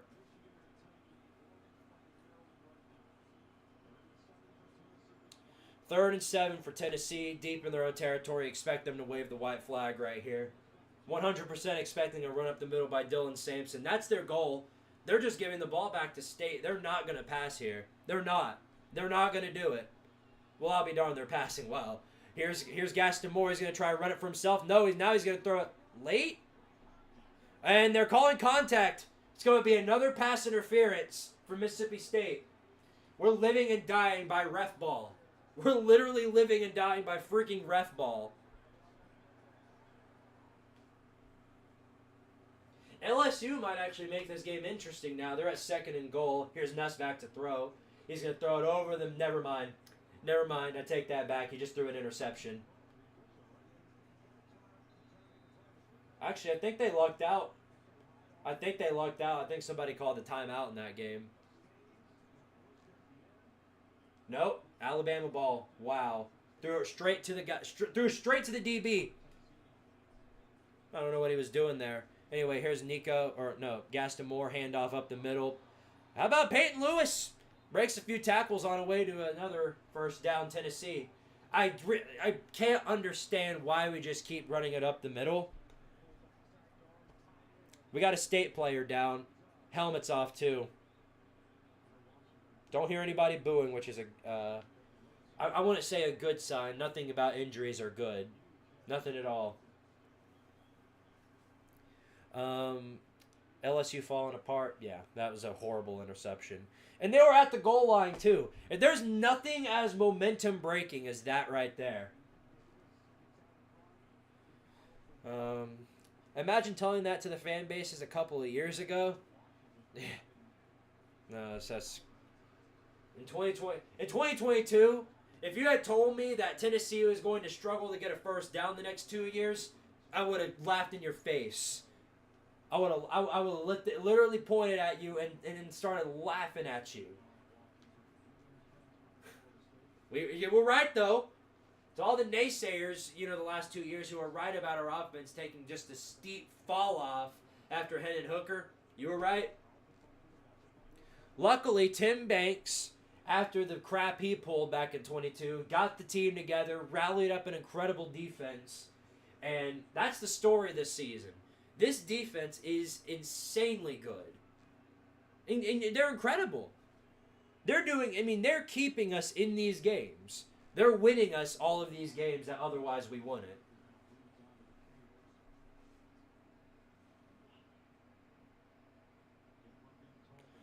Yeah, really bad injury for State.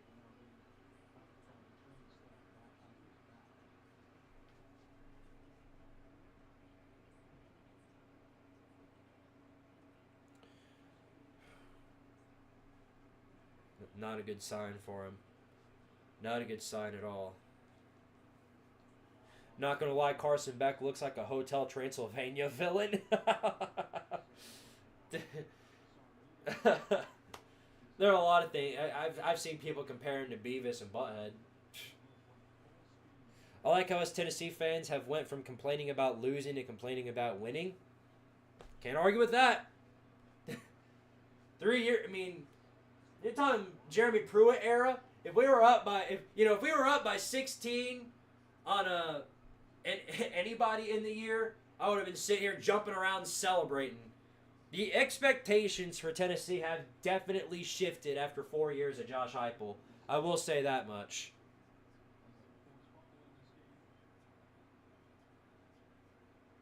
Y'all laugh now, but this is the beginning of a Tennessee dynasty. Yeah, let's hold off on that talk.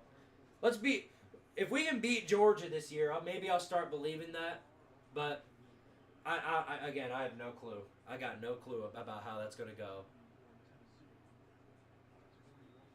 All these Georgia fans are going on Twitter and YouTube and everywhere else saying that it's the end of the world for Georgia. Tennessee is going to beat them in Athens. They're not going to be able to score a freaking point.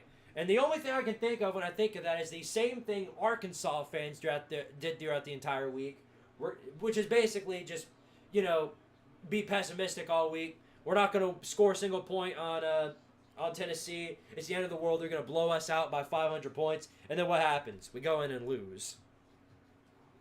Obviously, it's a whole lot less embarrassing for us to go on and lose to Arkansas or Georgia than it is to lose to Arkansas, but it's because of that Arkansas loss that games like these are so important. We can't drop a game. We can, but if we lose to Georgia, that's it. We got to win out the rest of the way. Basically, Vanderbilt. Basically, it makes Vanderbilt a game that we must 100% win. Otherwise, we're out of the playoffs.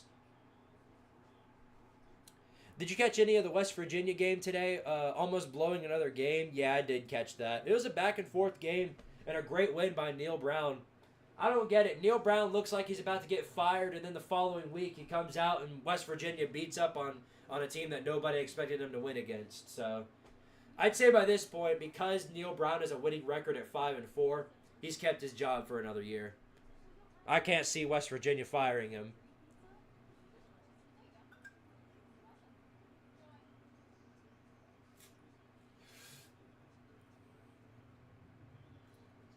With Pruitt, expectations were to make a bowl. Now with Heupel, expectations are to win championships. Well, Heupel definitely coached and made a record well above his pay grade the first 2 years at Tennessee. Because in year one under Heupel, we were calling for 4-5 wins maybe. We were calling for anything more than 6-6. Heupel goes in there and wins 7 games. Has some good wins down the road, beats South Carolina, Missouri, some other teams. Puts Tennessee on the map. The following year, the goal was 9 wins. What did? We won 11. 11 wins, including our first win against Alabama in somewhere among 15 years, beat Nick Saban at home. And even despite the South Carolina loss, we were well above our pay grade there. Year 3 was a letdown and people blame that on Joe Milton. Milton ball, he can't hit a receiver in stride. It's just, he's terrible. He ain't no good. He can't pass the ball. Yeah, I get all that. And here we are now in the year 4, and the defense is elite. Which nobody would have seen coming under Josh Heupel. I'll give him credit for that. Josh Heupel and the way this defense is, talking to or even what last year, nobody would have expected Tennessee to have one of the top defenses in the country. But the way this coaching staff is recruited and the way they've rallied together to create a really, really good team, you got to give them credit for that. But if you have an offense that can go down the field and get a first down every so often, you're a national title contending team. You'd be the only undefeated team left in the SEC and potentially the number one team in college football right now. And like most people say, it's not how you start, it's how you finish. So if Tennessee finishes strong, all of that and more can be forgivable, but we got some work to do for sure. Well, fourth quarter starting. So this'll be it. We're up by 16. Pretty good lead to have. We got the ball. Might as well go ahead and get ready to start chewing clock. Here it is, handoff up the middle. Lewis, stop behind the line. Be 2nd and 10. They're going to be sending all these sorts of blitzes because they know Tennessee is just going to start running the ball the entirety of the game. Well, never mind. It looks like he did get some momentum right there. 2nd and 9. Handoff up the middle. Again, Lewis, 2 yards. Predictable. It's so predictable anybody can cover it. This defensive line is not good, but they're not UTEP. Now we're in a situation where Gaston's got to throw, or we got to go ahead and wave the white flag and punt it back to him. It's one or the other. There it is! There it is! 4th week in a row. Somebody's throwing bottles on the field. Pass play. Gaston Moore. Caught! First down, Tennessee. Anyway, they're throwing bottles in the LSU game. I'm not sure what penalty it was or what they did, but they're throwing bottles in the LSU game. 4th week in a row. You knew this was coming. You knew this was coming when those pansy-ass officials overturned the call in the Texas game. Every week now, there's been another team that's been doing this exact same thing. Handoff up the middle. Peyton Lewis, man in his way, good for about 7 yards. I wasn't familiar with this game. I'll admit that. He's doing a pretty good job. Just manning his way for breaking tackles. So that's why they're saying that wasn't a. I guess they called a really bad flag, and now they're throwing bottles in the LSU game. Wow. 2nd and 3. Lewis up the middle again. Another first down for Tennessee. I think State's gassed, y'all. I think they're gassed. They're struggling to stop us now. A face mask call. That's what it was. Okay. Wow. Yep. And they don't budge. They don't budge at all. Still Bama ball. Wow. That's the 4th week in a row now. Somebody's throwing bottles. Friggin' Texas, dude. Rolling to the SEC, and then you start a trend like that. Lewis gets stopped on that run up the middle. It'll be 2nd and 10.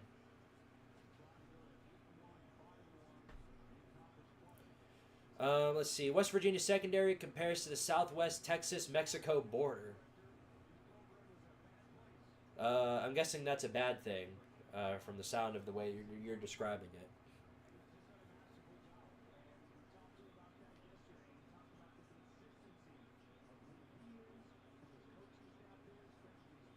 College football 2024 season, year of faking injuries and throwing stuff onto the field. Yep. Here's more on the pass play. He's going to throw it to Brew McCoy, and Brew McCoy gets about 8 yards on it. First, I didn't know he was throwing to because they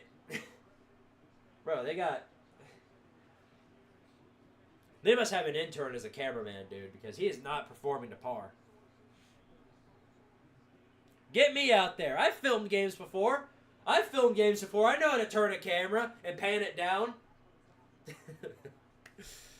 All right, anyway, 3rd and 2 for Tennessee. Oregon just turned. Maryland just turned the ball over back to Oregon, so it looks like the Ducks are going to survive. That's to be expected. Who expected anything less? Here's up the middle for Lewis. Potentially, no, I think he was short. Nope, they're going to give it to him. First down, Tennessee. Nevada just got a pick, and they're off right to the red zone. I'm going to have to turn that game on. They're showing it was on here, but they changed it to the Air Force game for whatever reason.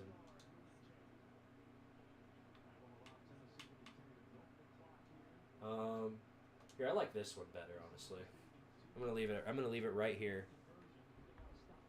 Handoff up the middle. No, this actually it's more of an outside run. That's Dylan Samson that time. Gets another good, nice little run right there. Missouri's leading 9-10 over Oklahoma right now. 1:39 left to go in the third quarter.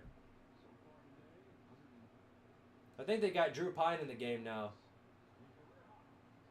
Yeah, no, I think that's Brady Cook. I really don't know who that is. I'll come back to that one.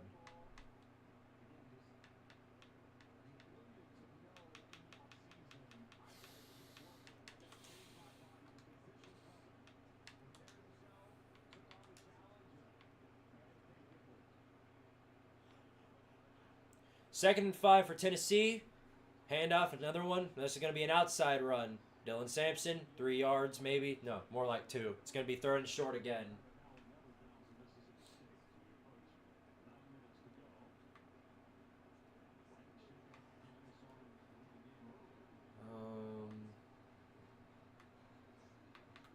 Probably the best one right there.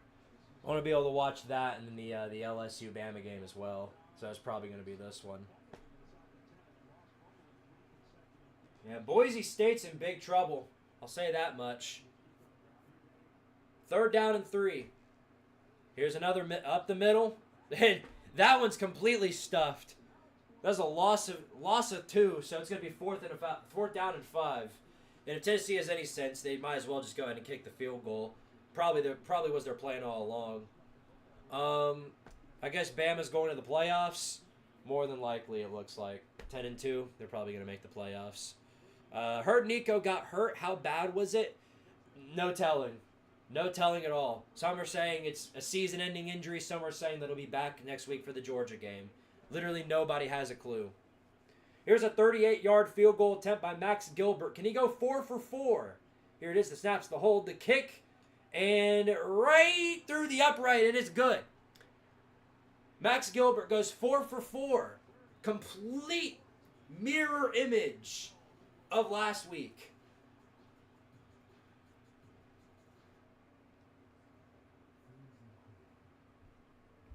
I haven't heard any details.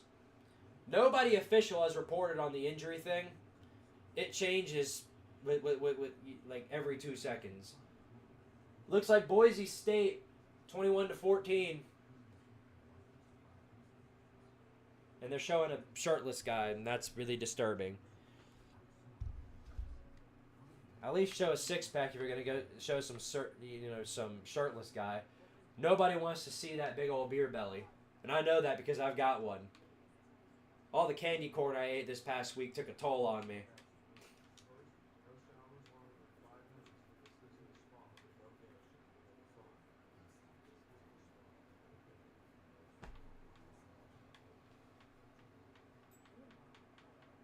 You know, you'd think since LSU and Alabama is one of the biggest games of the season, or of this week at least, that they would have it in a bunch of multi-view selections, but they only got it in 2. They've literally only got it in about 2 different multi-view selections, which is absolutely ridiculous. I don't understand why. The only one they've got it for is Mississippi State, Tennessee, which I've got right here. And then Florida State, Notre Dame, which really is just Notre Dame versus an elementary school. So,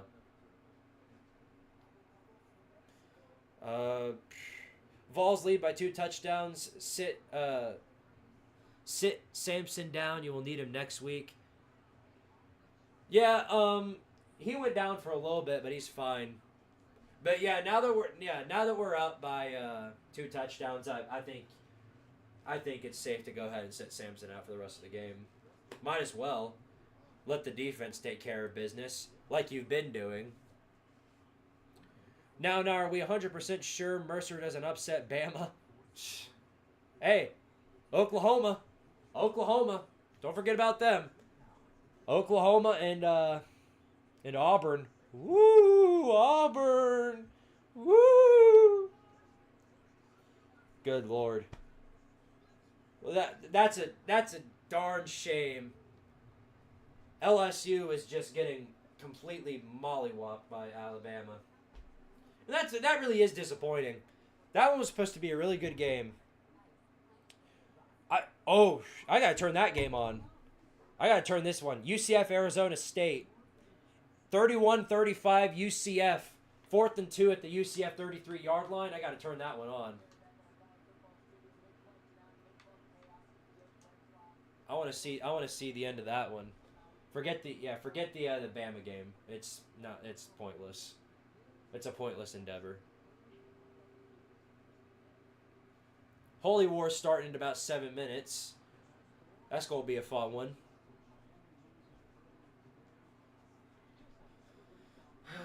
All right, well, here's the kickoff. 8:14 left in the game.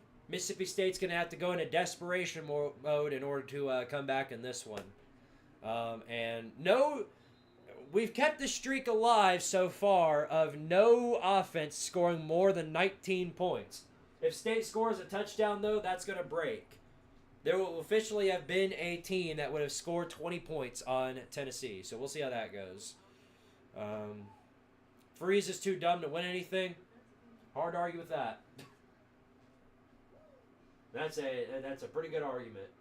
Well, Oregon, as much of a joy as it was for seeing Maryland keep it close with Oregon, Oregon's blowing them out of the water now.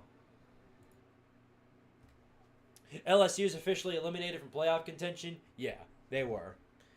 They are indeed. That's BK right there. BK Magic. Shout out to BK. Here's UCF. Nope, somebody took a timeout, I think. Yeah, Arizona State took a timeout. It's 35-31 in that game. I knew that was going to be a hell of a game. I knew it was.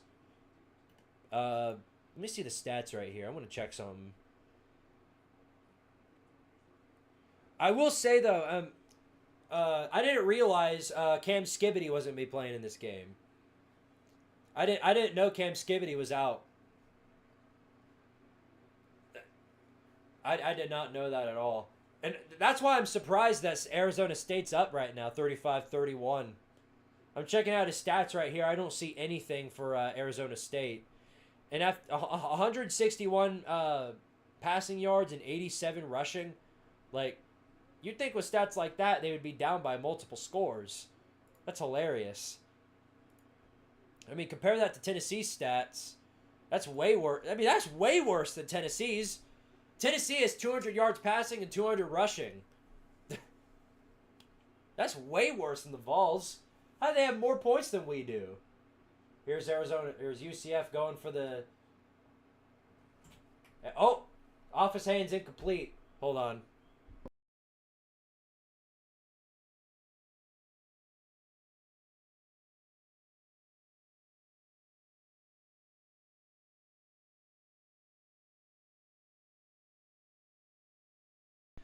Now my mom coming in to get the pizzas. There's still some left, as we all know. How many Seagrams are you going to stock up for the next weekend? Well, that sort of depends on whether or not I'm going to Georgia. I still don't know. Evil Twin, Squidtard's evil twin, dude I'm friends with. He's a student at Georgia, and we were planning on going to the game together. But he's still trying to grab a hold of tickets, and with the prices of them, they're getting absolutely ridiculous. So I'll be keeping close tabs on that. And if it turns out I can't go, yeah, I'll have plenty of Seagrams to go around. Don't you worry. Is it possible we get two group of 5 teams in the playoffs? No. The way things are right now, no. There are too many 1 and 2 loss at large teams, that it's just not happening. First and 10 for Mississippi State. Handoff up the middle. Good Lord, again he breaks a few tackles, just completely. I don't get it. Why is our defensive line getting parted like the Red Sea? Man down for Tennessee. Another freaking injury. We've had 15 players go down today. We might not be able to field the team next week for Georgia. Somebody check the crowd. Make sure nobody in there's hurt.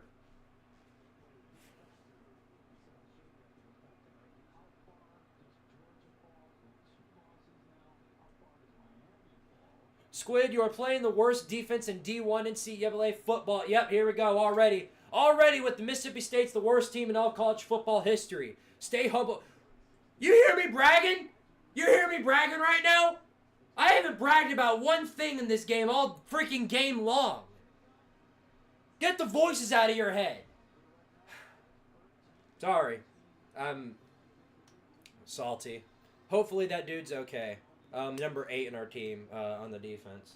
I'm not sure who it is. I haven't checked the roster, but I do know. I just hope that he's okay. 2nd and 2 for Mississippi State. Run up the middle again. Gets the first down with little to minimal difficulty.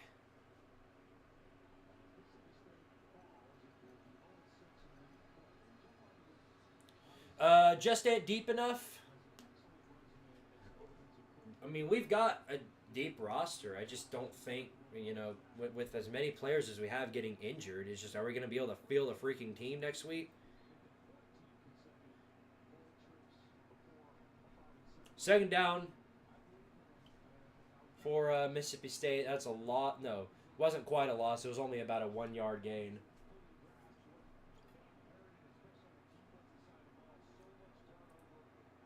Oklahoma just fumbled. Here's Van Buren back to pass, rolling out, throws a deep bomb, and it is batted down incomplete. No flag. Be 3rd and 9. Yep, Oklahoma turns the ball over again. 3-0 turnover ratio for Oklahoma. Threw it to a man in stride, but he couldn't hold on. Strips the ball right out of him. Oklahoma just cannot get out of their own way, man. They just can't. They really may not go to a bowl game. 3rd and 9 for Mississippi State. Pass play. Looking for a man. And they bring the pressure immediately. He's going down. The offensive line for State just completely crumbled under the Tennessee pressure. LSU threw a pick. Yeah, what's new? What's new? That game's over. It's over. BK had a bye week to prepare for this game at home, and he just refused to show up. And I feel bad for all the fans down there in Baton Rouge who are having to watch it. It's just an abysmal, terrible, complete, utter mess down there. Well, that's big. That's huge right there for us, because now State won't be able to. Obviously, they're not going to be able to go for it. They're going to have to punt it, and they do. Risky attempt to run that one. I don't understand trying to return that there.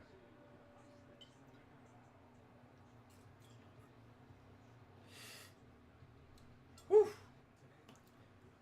I'm in a college football chat, and I'm sick of seeing people being excited and cheering for people getting injured. Yeah, that's pathetic.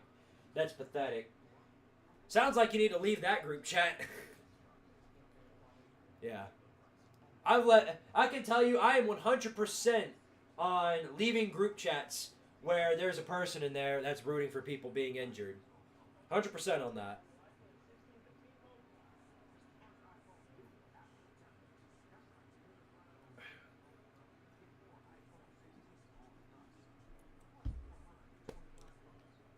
My Seagram ran out. Dadgummit. I'll find a better alternative, such as water! I need to drink some water anyway. I'm one more big Mississippi State run away from getting friggin' heartburn again. I appreciate everybody for tuning in for tonight's stream, though. Y'all are great people. Love each and every one of you.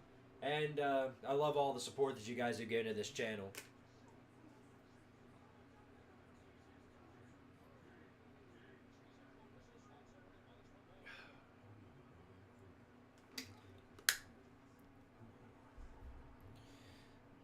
Yeah, if Nevada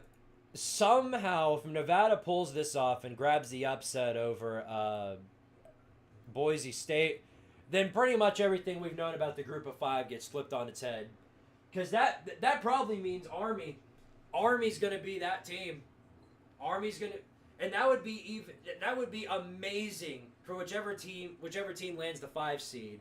Because I'm telling you right now, Boise State would blow Army out of the water. It won't even be a competition. So whichever team winds up getting that 5 seed and facing off against Army, they're in for a phenomenal. It's basically another first round bye.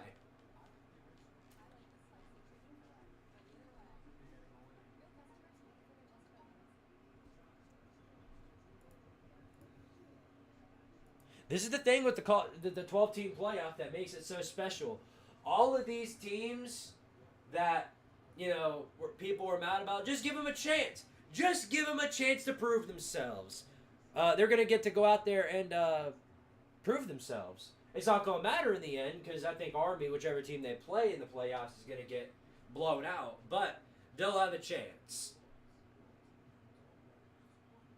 I mean, if you're hoping for competition in this conference, or not in the conference, in the playoffs, then you're rooting for Boise State right now. Because I think Boise State, whoever they would play, would put up a hell of a better fight than Army. Anyway, here's Tennessee, and we fumbled the ball. We fumbled the ball. They weren't even done with the transition yet. We already fumbled the freaking ball.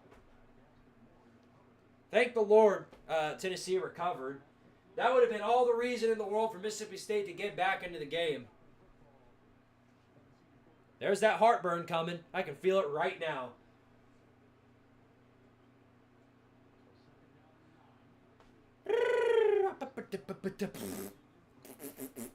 Second and 9 now for Tennessee. Here's a handoff up the middle. This is going to blow y'all away, but it only got 2 yards. Stunner. Stone cold stunner. Boy, they are... Well, Tennessee,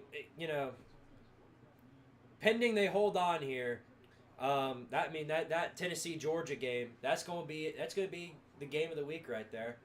I've got no idea if they announced yet that game day is going to Athens, but I don't see why they wouldn't. State man jumped off sides. That's huge. That's going to make it 3rd and short for Tennessee.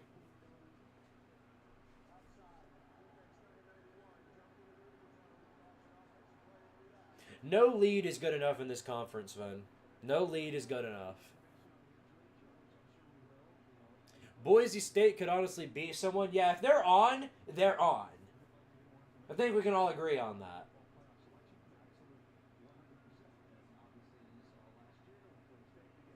So 3rd down and 1. Everybody in that stadium knows that a run up the middle's coming. That's what they do. No, it's a pass play. And Gaston Moore, wow. Gaston Moore connects it to Miles Kitzelman. It is a rollout pass play. Completely fooled everybody. But there is a flag on the play, so it's probably coming back. Which dumb shit clutched up for Mississippi State this time?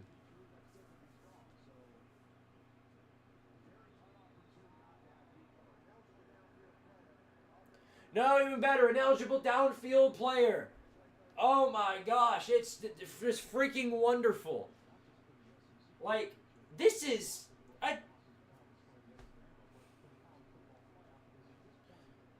Look, I'm not comparing Heupel to the likes of Nick Saban or something, but you ever see Saban do any penalties like this?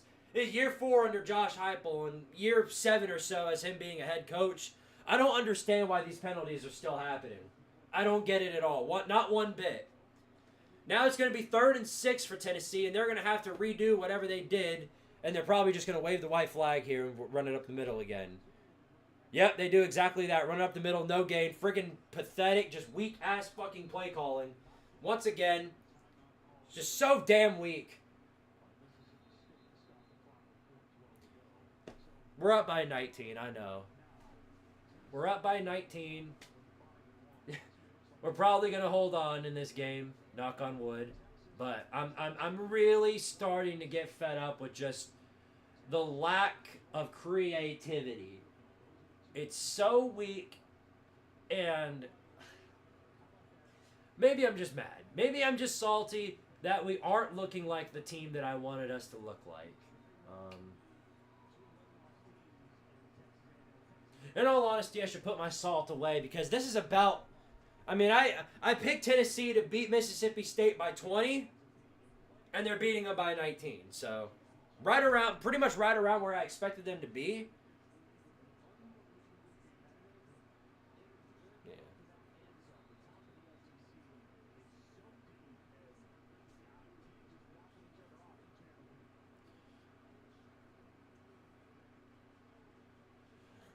I'll call it now. Oregon is not making it to the college football playoff championship game. I mean, maybe not. It's hard to tell with them. You never know what you're gonna get out of Oregon. If they're on, they're like Boise State. When they're on fire, they are on fire. They're gonna roast you and they're gonna toast you throughout the entirety of the game. They will completely melt through your entire team. It's like when they played against Michigan.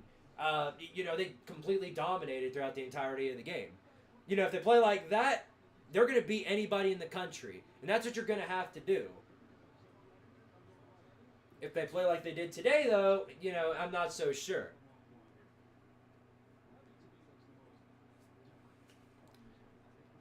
Only way a 3-loss team can make the playoffs is if they were to win the conference championship. Pierce almost got a strip sack right there. But it could be... there's a flag on the play. I don't know what it was. Oh, boy. Here we go. Here we go. We're fighting. We're fighting. No point in that. Vols doing the minimum necessary like every other week. Like every other week. We do the bare freaking minimum. We're playing not to lose. It's what we're doing. Thankfully, we've got the personnel on defense capable of playing like this. But if we didn't, this is a borderline bowl eligible team right here. Well, without Heupel, you would have 4 wins right now, blah, blah. Yeah, I know. Does not mean I can't be salty about not reaching for the stars.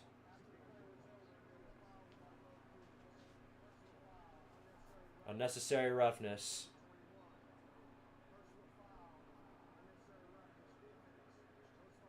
Set. Second down. Yep, about what I thought. Unnecessary roughness on both sides.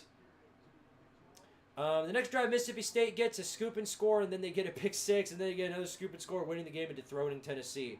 Tennessee ain't sitting on no... There's no throne Tennessee's sitting on. What throne are they sitting on?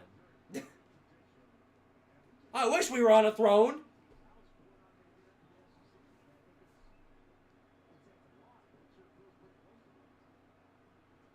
Second and 8 now for State.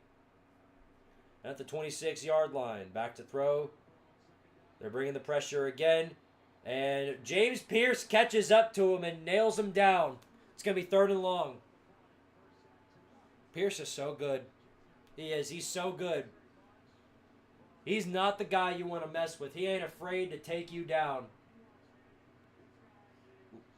Looks like, Arizona State holds on to beat Central Florida.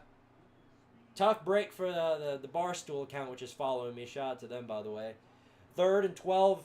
Van Buren back to pass. He's going to throw a screen. Running. Trying to get away from the guys. And thankfully we make the tackle. And it's going to be 4th and about 8.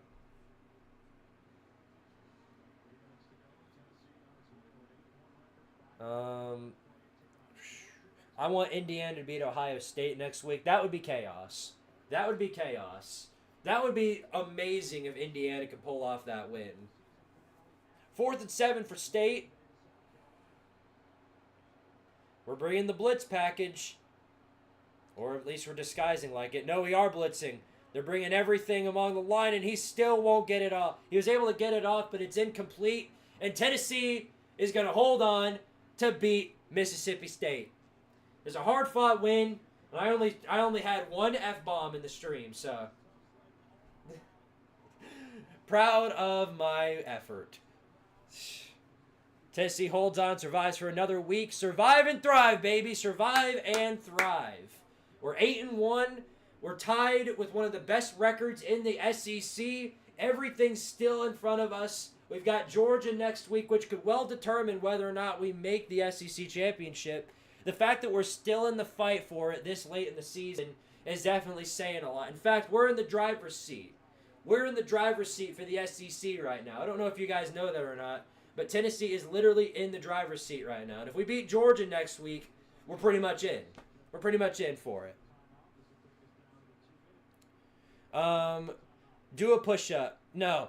There ain't no free trial push-up around here. I ain't a free... Yeah, I'm not letting anybody freeload over here for push-ups. That takes effort. Send a super chat, though, and I'll absolutely do push-ups. Alabama's going to win. Yeah, we knew that 2 hours ago.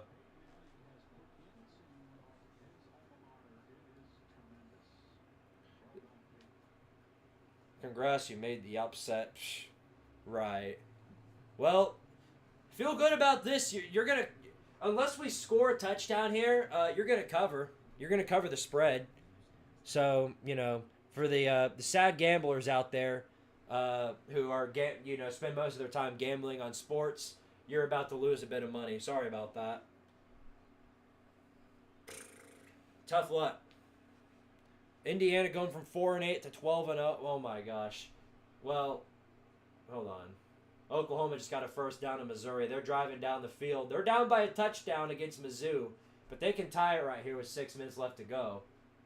But yeah. Where was I? Yeah. If Kurt Kignetti actually goes on to beat Ohio State, as if he already doesn't have it, he's going to get Coach of the Year. Right there. Right there. They won't have to wait the rest of the season. This is one of the best turnarounds I've seen from any team in the country. It's what, people can rag on Florida State for having the worst nosedive that we've seen in a long time, but this is crazy from Indiana to go from the literal bottom feeder of the conference. They were projected to finish last in the conference, and here they are. Here they are. That very well could be on top. They're tied with Indiana in first, or Oregon in first place. If it were beating Georgia, I hope so. I hope so. Georgia fans are going to be the biggest doomers on planet Earth throughout the rest of the week. And dear Lord, somehow if they win, they'll be right back. Most of the Georgia fans, they're gone. The Georgia fans are gone.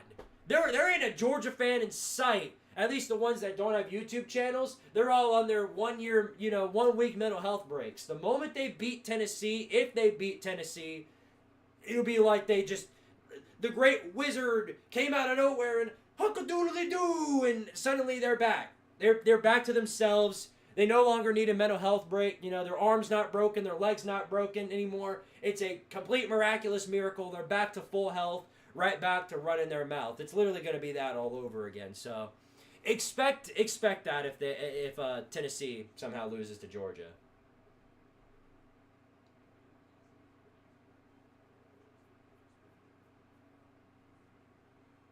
Mississippi State sucks. Yep, here we go. This is what we expected.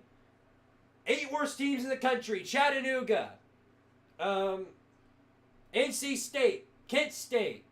Oklahoma. Florida. Alabama. Kentucky. Mississippi State. Those teams right there, the 8 worst teams in college football history. There are not 8 worse teams in the country right now than the 8 teams I just listed. They are the worst teams in the entire universe, and they won't win a game for the next 7 years. Worst teams that could defund their program right now. They're never going to win a game ever again. They're going to get blown out by every freaking FCS team that they play because they suck. They're the worst team ever, and Tennessee still has no quality wins. They ain't played nobody. Who have they played? Before you know it, you're gonna run out of teams to move the goalpost with. You're gonna run out of teams. There are gonna be no more teams that we've beaten that you can move the goalpost to say that they're no good. You're gonna run out of every team imaginable. This team ain't no good. This team ain't no good. Worst team ever in history of history.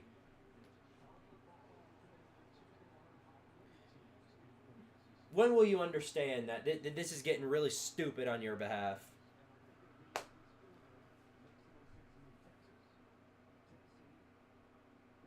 I think Tennessee is better than Ole Miss, and absolutely can happen. Yeah, absolutely can happen.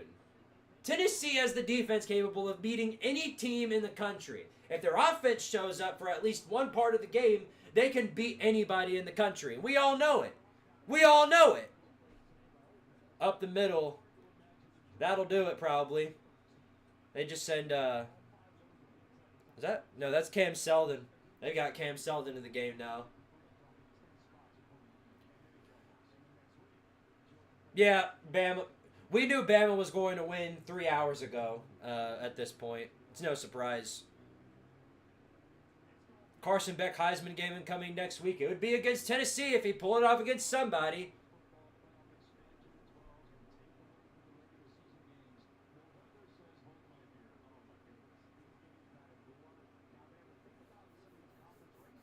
Tennessee is not an underdog.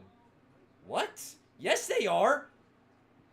Oh, Cam Seldon, first down. I wonder, is Tennessee going to try and get a score here?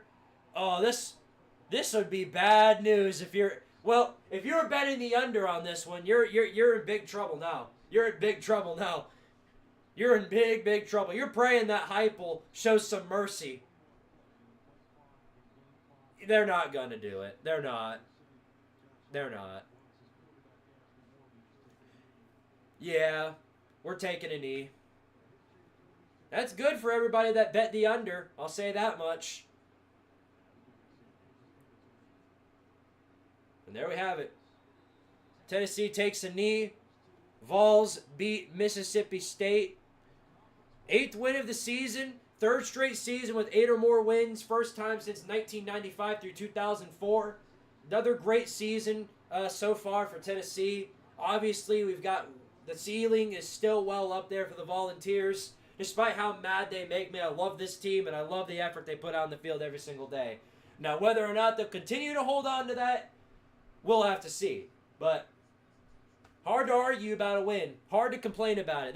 There are a bunch of nitpicky things I could say, which I'll talk about in my post-game video. But it wins a win, wins, and we'll take it. Yeah, Boise State. Yeah, come on. Genty ball never fails. If we beat Georgia, everyone's gonna start saying how yeah, they'll be the 9th worst team in college football history. Touchdown, Oklahoma. Sooners are going to tie it with 3 minutes left to go in the ball game.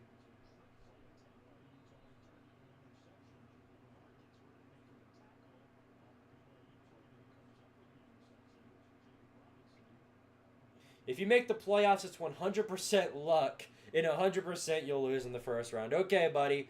Yeah, I bet you're one of these clowns that was picking us to lose in the last 4 weeks. Keep praying on our downfall. It's doing wonders for us. You're going to be one of these dummies who's going to be on a mental health break in a few weeks. We won't see you throughout the rest of the offseason. Tennessee beats Georgia. Oh my gosh. If Tennessee beats Georgia next week and knocks them out of the playoffs, we might never see a Georgia fan on this channel ever again until they beat us. I legitimately mean that. These people, most of these Georgia fans on here, shout out to the ones of you that are sticking around. First off, Sven, sorry about your team, buddy. Sorry they lost, but you stuck around the entire stream. You got nothing but respect for that. So Shout out to you, buddy. But, there are great Georgia fans on here. And to those of you who stick around every single week, regardless of whether or not your team wins or loses, and some of you are around. Some of you are around to take your crow, and I appreciate that. I do. But those of you who weren't, and those of you who aren't going to be and sit around here and run your mouth throughout the entire season, and then once you lose a game, you run away, I got nothing for you other than one of these. One of those. You can figure it out for yourself. If you can't take the heat, then get out of the kitchen. That's the way I see it. And a lot of you are like that. Especially if you run a YouTube channel where all you do is run your freaking mouth about other teams. The moment one of those teams beats you, you better not run away. You better not run away from YouTube. They will find you and they will harass you until the end of time.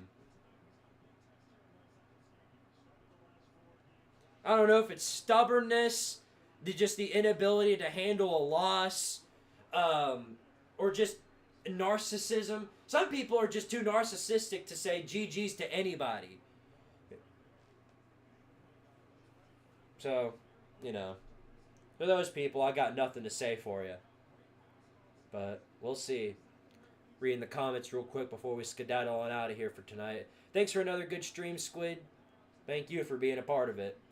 If anybody wants to see me do some push-ups before we wrap up the stream, I'll go ahead and do them for a super chat. But now would be the time to do that. Let's see. Have a nice weekend. Good game. Good game, Sven. Good game, buddy. Georgia versus Jacksonville State Liberty Bowl. Put South Carolina and Jacksonville State in one bowl. The Gamecock Bowl.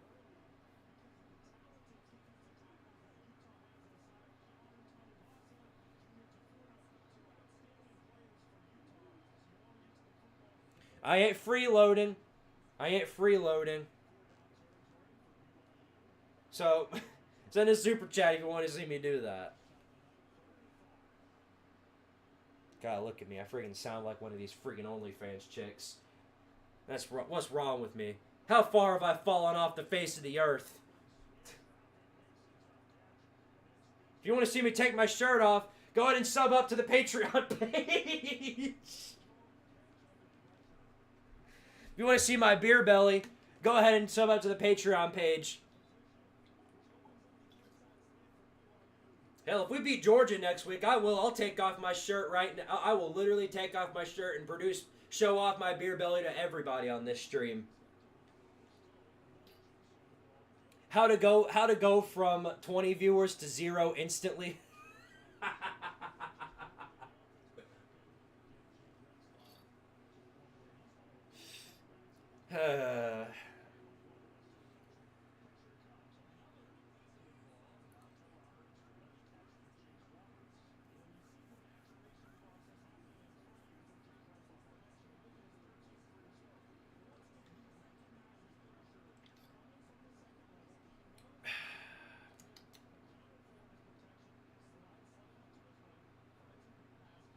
Boy, we're going to be keeping our eyes on that game. The Holy War is going on, too. BYU and Utah tied at 0, as you would expect. 20 viewers to 20,000.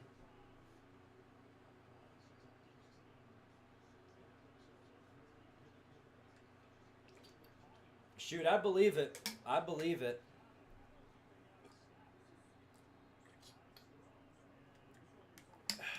All right. Enough of that. Fellas, I'm going to call it a night. Ugh. Whew. Well, that was something fun. Appreciate all you guys for watching, as always. Y'all are great people. Love each and every one of you. Geez, might be time for a haircut. Maybe I can do that later in the weekend. I got to prep up, get ready for the Georgia game. I'm going to be college football chaos. I'm probably going to put a direct focus on that. More than likely, it's going to be done earlier than usual because I want to spend more time doing my Georgia preview and hate video because that is, without a doubt, the most important game left on the season. So I want to be ready for it. So, all right, guys. Well, I'll check with y'all next time. As always, I I'd say probably be back next week, but no guarantee. I'm still waiting on Evil Twin and his response to see if whether or not we got tickets for the game. And if that's the case, then in which case I'll be going to that, and I obviously won't be able to stream. But, I won't be able to stream the game live. You get the idea, though. Under the scenario that I'm not able to do that, obviously I'll be at the game. I'll provide some good footage from Athens, Georgia, my first away game, if I plan on going to that. Okay, then, well, guys, I'm going to call it a night. As always, love each and every one of you. And that's all there is to it, fellas. I'll see you guys next time. And as always, power to Tardaria. And, of course, go Vols. Woo!